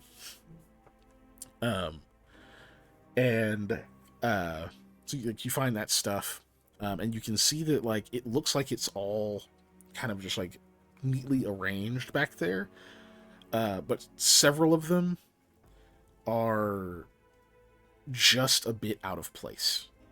Not like significantly like knocked around or whatever, but enough that it seems strange, because all the rest of them are like, you know, pretty well organized, but then some of them are just like they're off just enough that it seems it doesn't seem incidental. Like obviously everything's not perfectly orderly ever by human hands. It doesn't seem like it's that margin of error, like it's someone moved it and tried to put it back kind of thing. It's like it feels like that stuff was messed with. And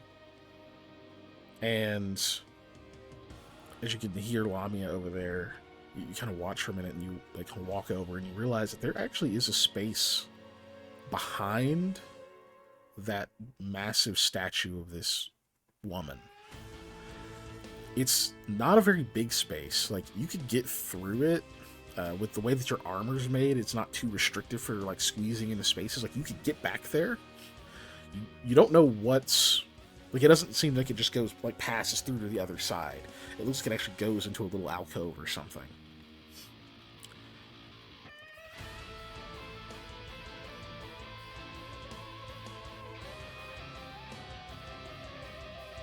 I'm gonna get the it's Lamia. Who's all here? It's you, Lamia, Casimira, Kasner. No wait, Kasner. Okay. Yeah, Kasner's not with you. It's because it's just he will Casimira's be the like, other one. yeah. It's Casimira within viewing distance of me. Yeah, she would be like relatively close to both of you if she can. Okay, I'm gonna get her attention just through hand movements, and I'm gonna point back the area behind it, and I'm gonna step in. Just like showing her where I'm Make going. sure she knows where you're going. Yeah. Yeah. Make sure to go. Be careful. You like duck down, sort of kind of crawl through this little space. As you get like kind of into it, like obviously you're able to see immediately, and you can see that there is like a sheet or a blanket or something that's been partially draped, kind of down the. This woman statue thing is wearing a cape, and it's like partially draped over this, which made it harder to see. And when you pull that to the side, this doesn't go very far in. It's still like you kind of have to stay hunkered down, and it's just a little like just hollowed out space. And maybe 3 or 4 people could comfortably kind of crouch in and snuggle and like nestle into there. You could squeeze several more if needed. And kind of strikes you that like, okay, this isn't like a hidey hole for stuff. This is like a hiding spot for people. Like if someone's to attack or whatever, this is like a place you can like run over, like pull the kind of pull the cape across so it sort of fully obscures this space, and you all just like hunker down in there while people like ransack a temple or whatever. They might check back there, but even a cursory check, if it was like intentionally properly hidden, wouldn't have easily found it. But they're probably not rolling a 38. So you're able to like kind of squeeze your way in, crawl back there, and you find something. You find a golden holy symbol of Grazaran.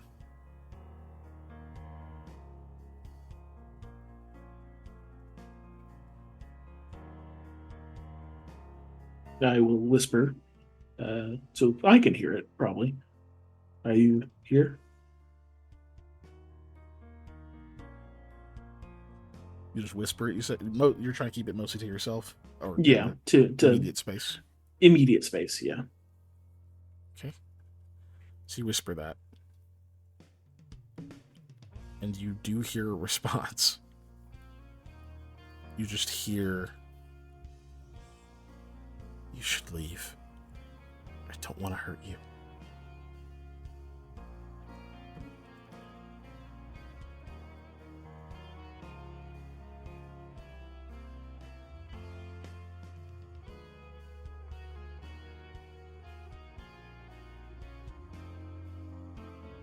I can't.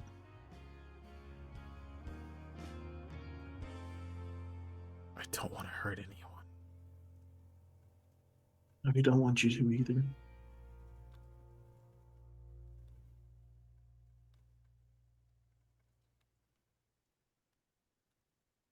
Esmir wants to help you too.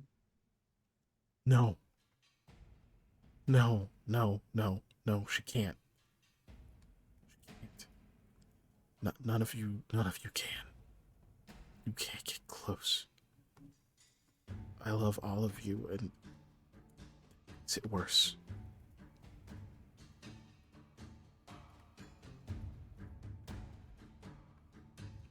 Yeah.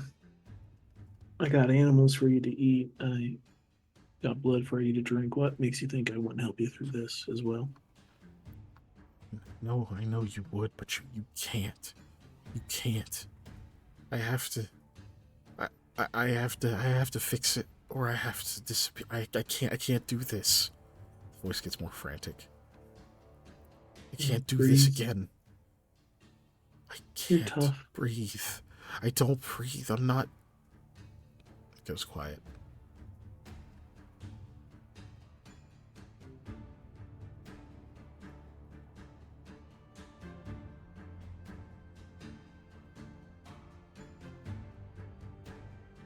We're not going to give up.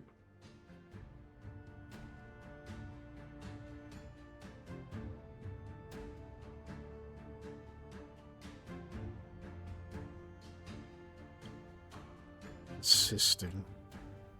I told you to leave, but you won't.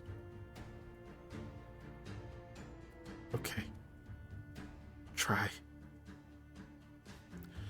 You see from the wall a dark, shadowy hand reaches very carefully, very tentatively out, stretching the fingertips towards your arm, then seemingly like sort of tracing down without actually touching you, down towards your hand, and hovers there. Turn my hand over and open it.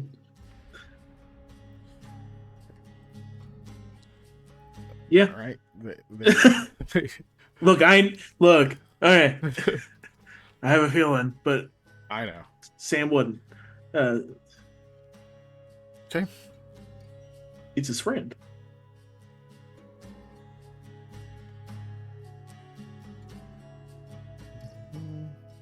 Okay. They reach down it's like very careful.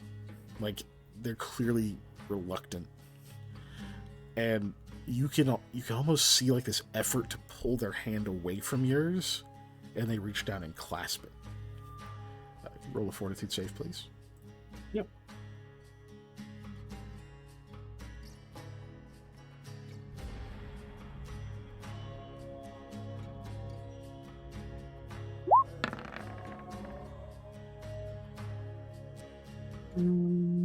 Yep. Go ahead and do a luck. Good luck. What do you think, Dave? I realized I was muted as I said yeah, so that's what I looked as well. Okay, well, 24 is better than 22. Yeah, maybe. It is. Okay. Yeah. Oh, it's not that other thing. Shit. Okay, so you're gonna resist part of this effect. You're only gonna take strength damage. Yep. Yay!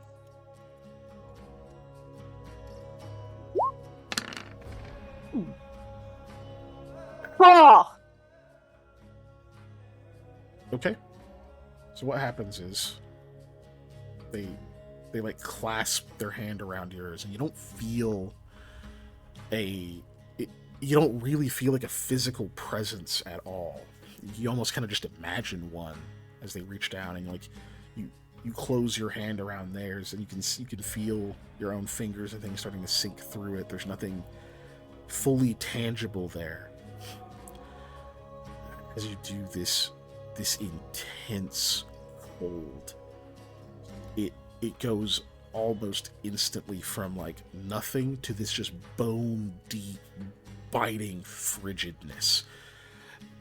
Even though you're looking and you can only somewhat distinctively make out the different like aspects of this shadowy hand, it feels like the fingers have like sunk down into your own flesh and like are tearing into the muscle, are scraping, burrowing into the bones in your hand. And you can feel your own strength, your like life force just immediately start to be sucked away into just away into like your hand and then away from you. It's gone.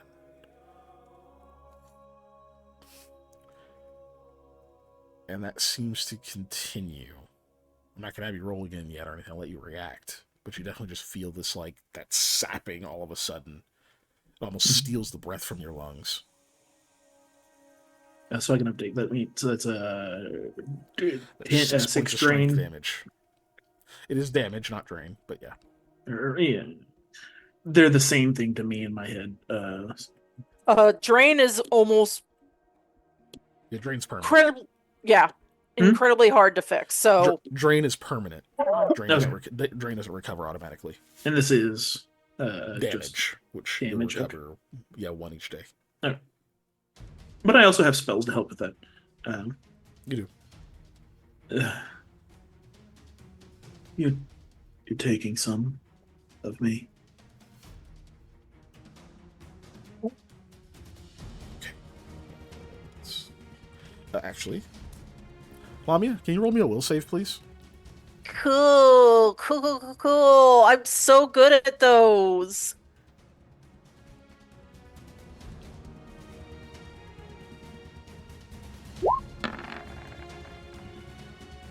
Yeah. Okay. You hear this excited, like, kind of hitch in her voice. Sam, it's coming back. Sorry, I'm debating whether or not. I think we've already did that, but will saving throw, yes. I technically have not revealed the result yet. Okay. I was just RPing some. Yes, it is a will saving throw. I accept that you still consider her an ally. Yeah. Okay. So this was Shadow Lamia rolling you. Yeah. I think I'm within distance of both. I just wanted to clarify which one it was. Okay, Lamia, you roll. I'm trying to decide it's if his, this. Isn't it? Hold on. Or no, he has to do it. That's right. Yeah, I'd have to. But I'm trying to decide if her making the save is a good thing or a bad thing. You know what I mean? That's fair. That's fair. I can't reveal anything to you. I'm sorry. Yeah. So I'm trying to meta with my friends to see what they think. Do we think that her making this save means that she's regaining some of herself, or her losing this save is like regaining some of herself? I don't know. From what little he said, unfortunately, my perception is poison in that she thinks that she's regaining herself, but the only way to do that is to continuously hurt you. I will tell you, I was going to start with that either way. My perception is still that. That's why I was okay with him doing the reroll now and saying I didn't reveal the result, because I was going to say that regardless of pass or fail. Yeah. I'm going to go ahead and use it. Okay. Because I think this is the higher a save, it's possibly a good thing. Will? Okay. Yeah. Yes, which this is if it's higher, she can use it. Doesn't necessarily mean it's a lot. It's a lot. She's going to use it. I mean, I imagine she would use that. Yes. Okay. Yeah, she'll take the 27. Okay. So you tell her, hey, you're taking some of me, and she gasps, as I said before, kind of this like hitch in the voice. It's like, Sam, it's coming back. I feel. And then pulls her hand away quickly, like disappears back into the wall. It's too dangerous. Sam is kind of weakly picks up his arm. This armor is heavier than he thought it was. Did it help? It did.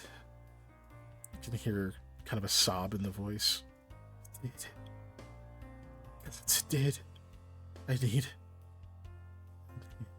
need that, but I can't. No, I can't, because it's like the yak. I can't do this to people. I can't do this to anyone.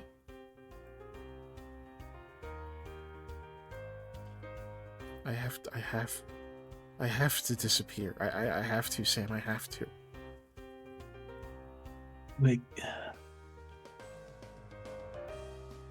There's got to be a way to be able to. There's got to be a way to we can help you. No. It's not like him. It's not like Nolexifix. He starved him out, but this is different. I have to. I have to starve me. No, we're not the same. She's not me. I'm not her.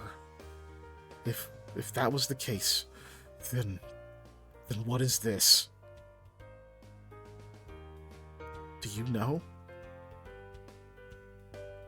Do you know, Sam? No.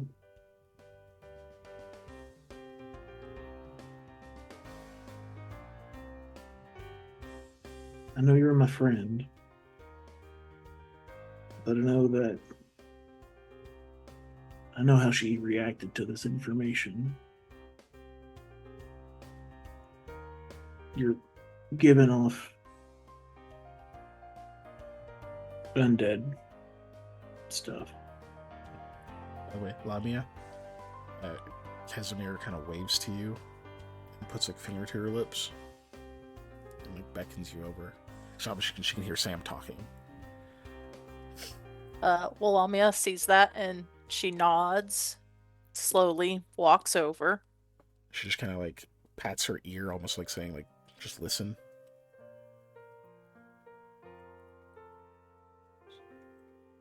So you know what's happening to me. Talk to Han. He knows a little bit about it. It was all not great information on beings like yourself.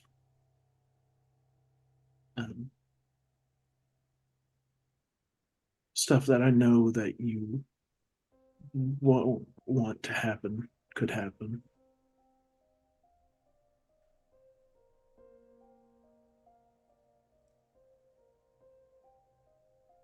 Do. What would? Sorry, say it again. What would I do? What did I do? What did I do? Phil, I think you took some of my strength. No. Sam, what did I do? Why am I like this? You believe in the cycle, right? What did I do? Why is this who I am? You're wanting a reason why it's probably Eli and Maya's fault, and Maya's, mine and Eli's fault. I can't. I'm trying to do it like the proper way, but I can't. My brain don't work. Uh, Mostly Eli's. Uh, our deal with Mishani. Mm-hmm. Yes, deal with Mishani. We never. When you died, we rushed. We made a deal we shouldn't have. We should have waited and took care of you proper. But you're our friend, and we were worried about losing you forever. If you And I hadn't still made don't. the deal, I'd have never known. Yeah. Wouldn't exist. Or I'd I be mean- asleep. You'd be like, you'd still be a shadow, still part of Lamia, regular Lamia, Lamia Prime. No, uh, uh, But I liked what I was. I liked learning. I miss it. I liked you too. Well, like go into the cycle? I actually hear like a smile.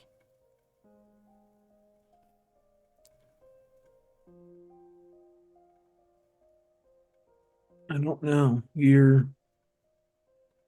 I think you came to existence because of Mashani. I think she might get you when you're done.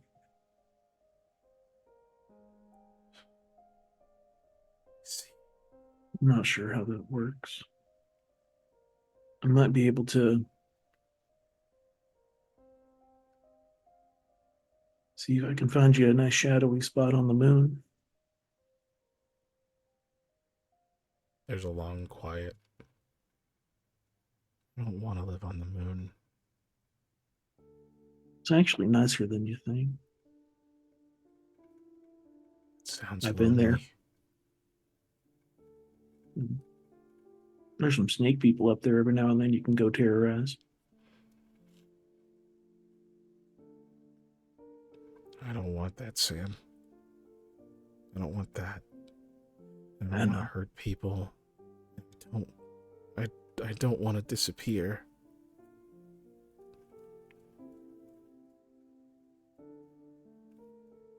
But I'm starting to run out of options. The more I think about it, I just have to accept something awful. Because anything I do is worse.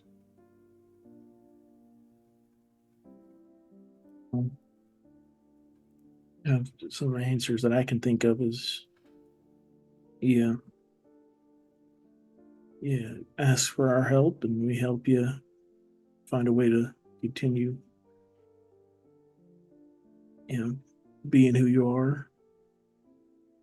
We try and figure a way for you to find a better way of being who you are. Or one I don't want is the one we let you go. And you pass on to whatever you are going to pass on to. Because you don't want to hurt Destroy nobody. me. Yeah, and I don't want to do that, Lamia.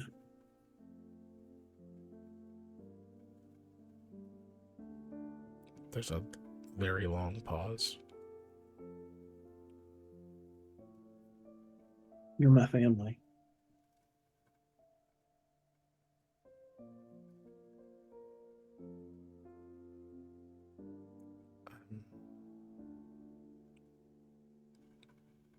I'm gonna leave.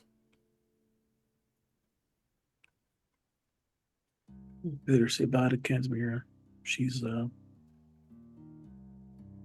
not keen on letting you go. I can't stay.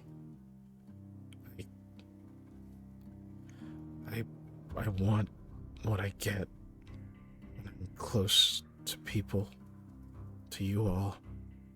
I want that too badly. If I stop thinking about it, I'll just take it. You see like a wisp of like the shadow out of the wall for a moment. Fingers like reaching towards you and pulling away. I can't think.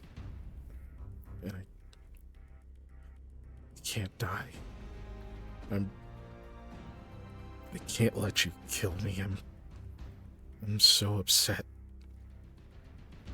I'm so angry. This is such bullshit. I feel you.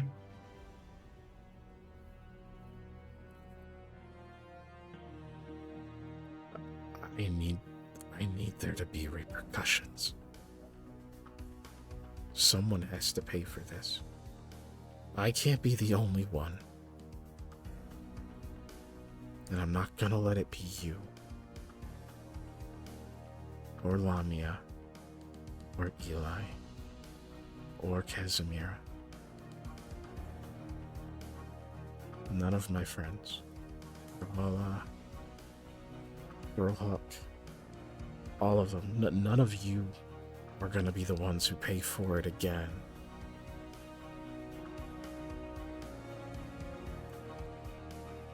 I'm sure you could probably find where Eli's master is. You can go, seek some vengeance for him if you want. I don't know what I'm going to do. I hope if we meet again,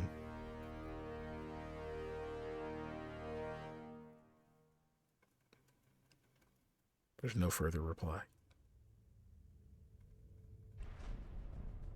Hope we'll have found a way to help you, my friend.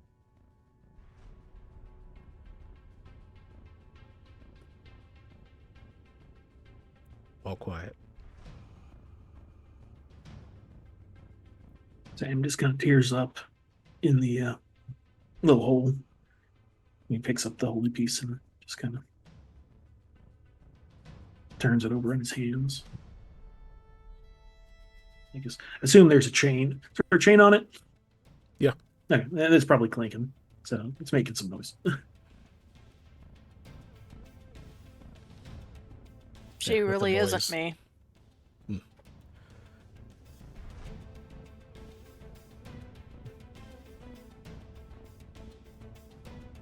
Y'all been out there long? At least a little bit. Somebody help me get out of here. Sure, Sam. He kind of squeeze his way out. It's a lot harder getting out than it is in, for sure. Yeah. I'm fine.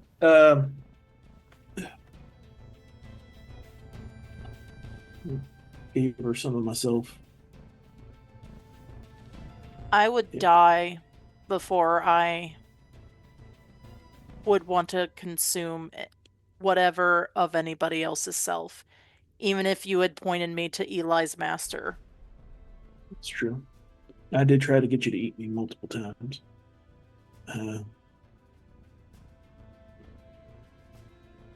So at least this one's more agreeable. I don't know why you think that's a good thing, Sam. She's so damn scared.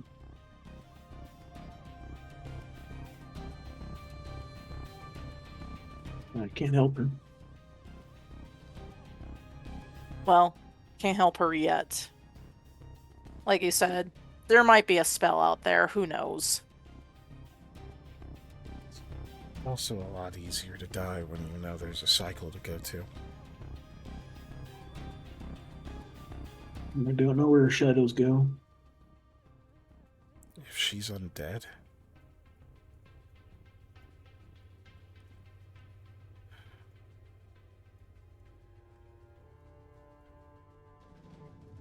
Undead don't pass on.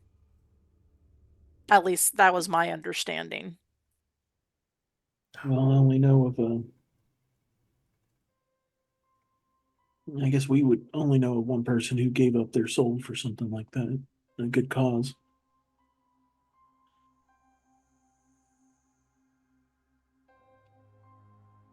You had the pleasure of dealing with him more than I did. Still have to go after her. Yeah. Casimir's eyes are kind of misting over. She really doesn't want that, Casimir. She doesn't want to hurt you. I know. But we do need someone to watch after her for when if she happens to cross the line. But like I said, there's also potentials, maybe a possibility of a spell in the future, or maybe even certainty of what to do with undead passing on. I don't know what I'm gonna do if I get to her. I just can't. I can't leave things like they are. She looks at you, Lamia. Lamia nods. Don't judge her so harshly.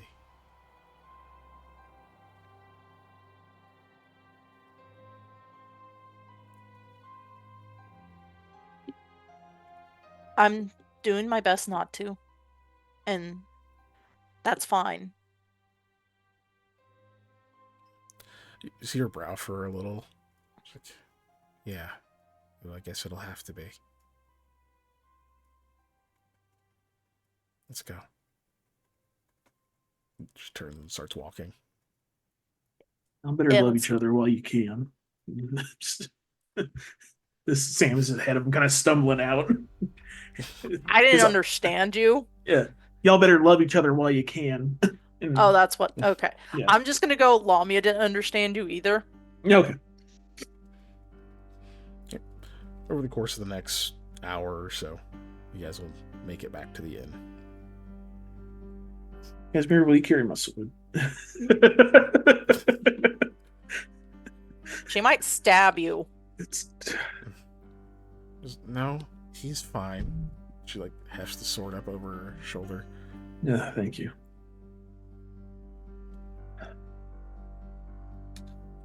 I feel like I'm a baby. Good Lord.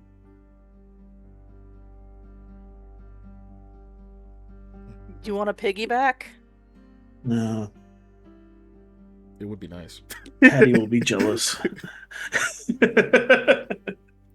Cut to Hattie laughing at you as you're like limply.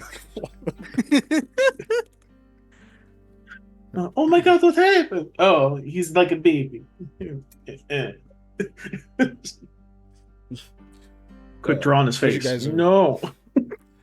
As you guys are making it back, though, Sam, you will notice that, like, where that cold happened in your hand is, like, the pain of it, like, in the bones and stuff. The cold doesn't persist, but that, like, pain, that ache is still there. Like, it actually makes it kind of hard for you to close your hand a little bit, and it sort of radiates up your arm. So it's not like all of your muscles suddenly got weaker. It's just, like, you've almost lost a lot of the strength in that left hand. It will hopefully come back on its own. Let's hope. If not, maybe a good mud bath or two will. Oh yeah, great mud bath. Yeah, that will help. Yeah. Dude, since I found out the mud bath helps restore stuff, I'm gonna do that all the time. Yeah. Oh, excuse me. Cool. Sorry, I was actually crying. It's very sad. Yeah. Which, without a sense motive or anything, you can. Well, I mean, you kind of get the sense that Casimir's a little mad at you. Oh, I have a thing I was gonna say. But just a little. Yeah. Oh, it's okay. Lamia still has something she would say before we depart for the end of the night. Mm-hmm. She would say, Casimira, I'm just a little off because I still viewed the shadow as myself, essentially. And hearing all this and how different she is kind of made me think she was still me, but weaker, my weakness. So I kind of got a little upset. I shouldn't view her as that. She's apparently her own shadow. That's still me that isn't me. She was you right up until this. She motions at you now. And then she had to watch everything that made her you fell away. Because you're alive. You lived through this, and you'll persist and grow old and make bonds and make friends and get a life and get to do all of the things a person gets to do, even if it's dying in some glorious way. At the end of it, you'll go where you're intended to. She doesn't get to do that. And none of the things that make you you are really her. And yet she still seems to cherish it. And none of it's her fucking fault.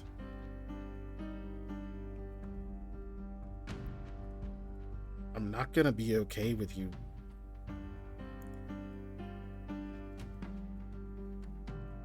I'm not gonna be okay with acting like she's weak or somehow lesser for being the victim in this. I would think you'd understand.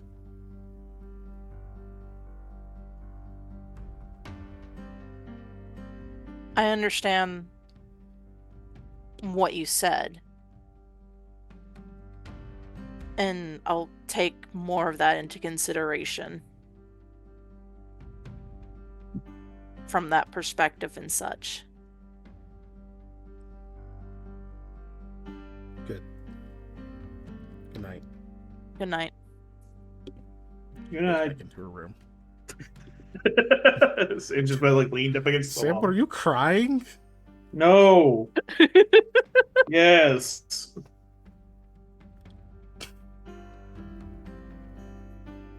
Shakira licking your face. Can't And on push that you note, off. Stop. we will end our session tonight. Almost exactly at 11. Now it's 11:01. Whoa! Eli was the only one that rolled a 1 tonight, right? Scrub! Yeah. Yes, I rolled the 1. He did What a indeed roll nerd. 1. Just that 1. Wait, shit, I think I voted for Exit Eli. screen. Never mind. Hell Exit yeah. screen. Yeah. Give me them goobs. Yep, that was you. Thank you Yeah, for joining us, 470 everybody. goops. Yes, thank you for joining this very positive, upbeat, definitely not dredging up trauma and existential crisis session. Yeah. Woo! Yeah, no one would be very angry at their shadow. No way. Ever. I mean, You both had valid perspectives. yeah. Yeah. Look, man, I'm going to keep drawing that Firescape parallel as long as this happens because it's such a such a similar thing. Because it is Of that exact story beat. Yeah. It's you're the same person up until y'all got separated and then you started being different people. So Yeah. Oof. The main difference in tragedy is one of you is alive and the other is not. You know. Mm-hmm. And literally undead now. Yeah. She definitely got a very, very bad deal here, which, you know, we could just throw blame around, but I think it's more important to just focus on what we can do. Yeah, Eli. I'm joking. Wow. Oh. That would have been fucked up. Yeah, Go to that conversation and be like, listen, it's really Eli's fault. Oh, yeah. You can just eat him, and then maybe you'll be cured. Plus, he's got this whole shadow thing going. Maybe he'll be fine. You really think so? Yeah, you know what? Let's go eat Eli. He's like, guys, I figured out what was going on with my master. That's nice. Anyway. Nom nom nom nom nom. Oh wow, he died fast. Yeah, I don't think he's going to stand up well to strength damage and fortitude saves. No. That would be the disappearing Eli act, I'm sure. Yep. And by that I mean big illusion, Eli jumps out a window. Speaking of disappearing act, I'm gonna go to the restroom. You should probably do plugs. Oh Plugs. yeah, plug time. 2-prong. Plug. 3-prong. Well, on that note, thank you all for joining us. It was a fun session. I hope you guys had a good time too. If you are watching us on YouTube, please do smash that do all like the button. YouTube stuff. Yeah, you're supposed to. And then remember that we have whatever this is called. Those things where it's stuff, places. What am I even trying to say? Honestly. We have Discord. No, I was trying to say we're live on Twitch. That's what I was trying to think. Oh, we're live yeah, on that too. Twitch on Tuesdays at 7 p.m. Central Standard Time. If you are watching us on The Twitch, best time. remember that the replay goes up on YouTube on Mondays, and so that's important. And yeah, you should probably I don't know, watch it. Consider our Patreon. YouTube stuff. No, yeah, we have a Discord. You should join our Discord. The Discord's fun, and then also, it's a great idea to join our Patreon. Brush your teeth. Patreon.com/unnatural_1s, where we Yeah. post stuff every once in a while. Yeah. So, I would say every blue moon, but yeah, Blue moon. that would be like a some level of consistency, which we don't have. So, but stuff happens mostly Dave right now. Mostly Dave. yeah, happens. I do stuff. We haven't done a here and there. hangout in a while, I think. We haven't. Uh, We definitely haven't. It's been a cool minute. Mhm. y'all been doing your games though. Yeah, those have been happening. I have another one this Friday. Yeah, because there are 2 this month because of things last month. Anyway, speaking of games, I will be playing in one on Lost Initiative tomorrow. That's twitch.tv/Lost Initiative, where I'll be playing Mikhail, who's a bard, who is a very upstanding gentleman, and definitely not the shortest in the party, and also is very good at playing the lute and having emotions. Is Scott still sick? Yes. I guess he's not sick anymore, but his voice is still completely fucked. Or at least it was last time. I don't know if Yeah, it's... I tuned in last time. I was like, damn, he's not better. Yeah. We were like sitting in the call beforehand, me and Wade were talking, and then Scott gets in there and he's just like, yeah, I was just sitting. We're like, oh fuck, dude. Okay, Crypt Keeper, goddamn. Like, dude, I've had that voice before, and it's funny when it doesn't hurt, but it sounds like you're in pain. Yes. By doing it. It's like, no, it's fine. I'm just, Yep. It's all ripped stretch in there. I'm perfectly feeling okay, though. He went to Italy, and I don't know. I guess all that secondhand smoke got to him. Smoke! Anyway, we're playing tomorrow, so that'll be great. And then, of course, we won't be playing on Thanksgiving. So tune in tomorrow so that you get your fix before the break. Otherwise, I'm turning luck back the fuck off. Say goodbye to your rolls.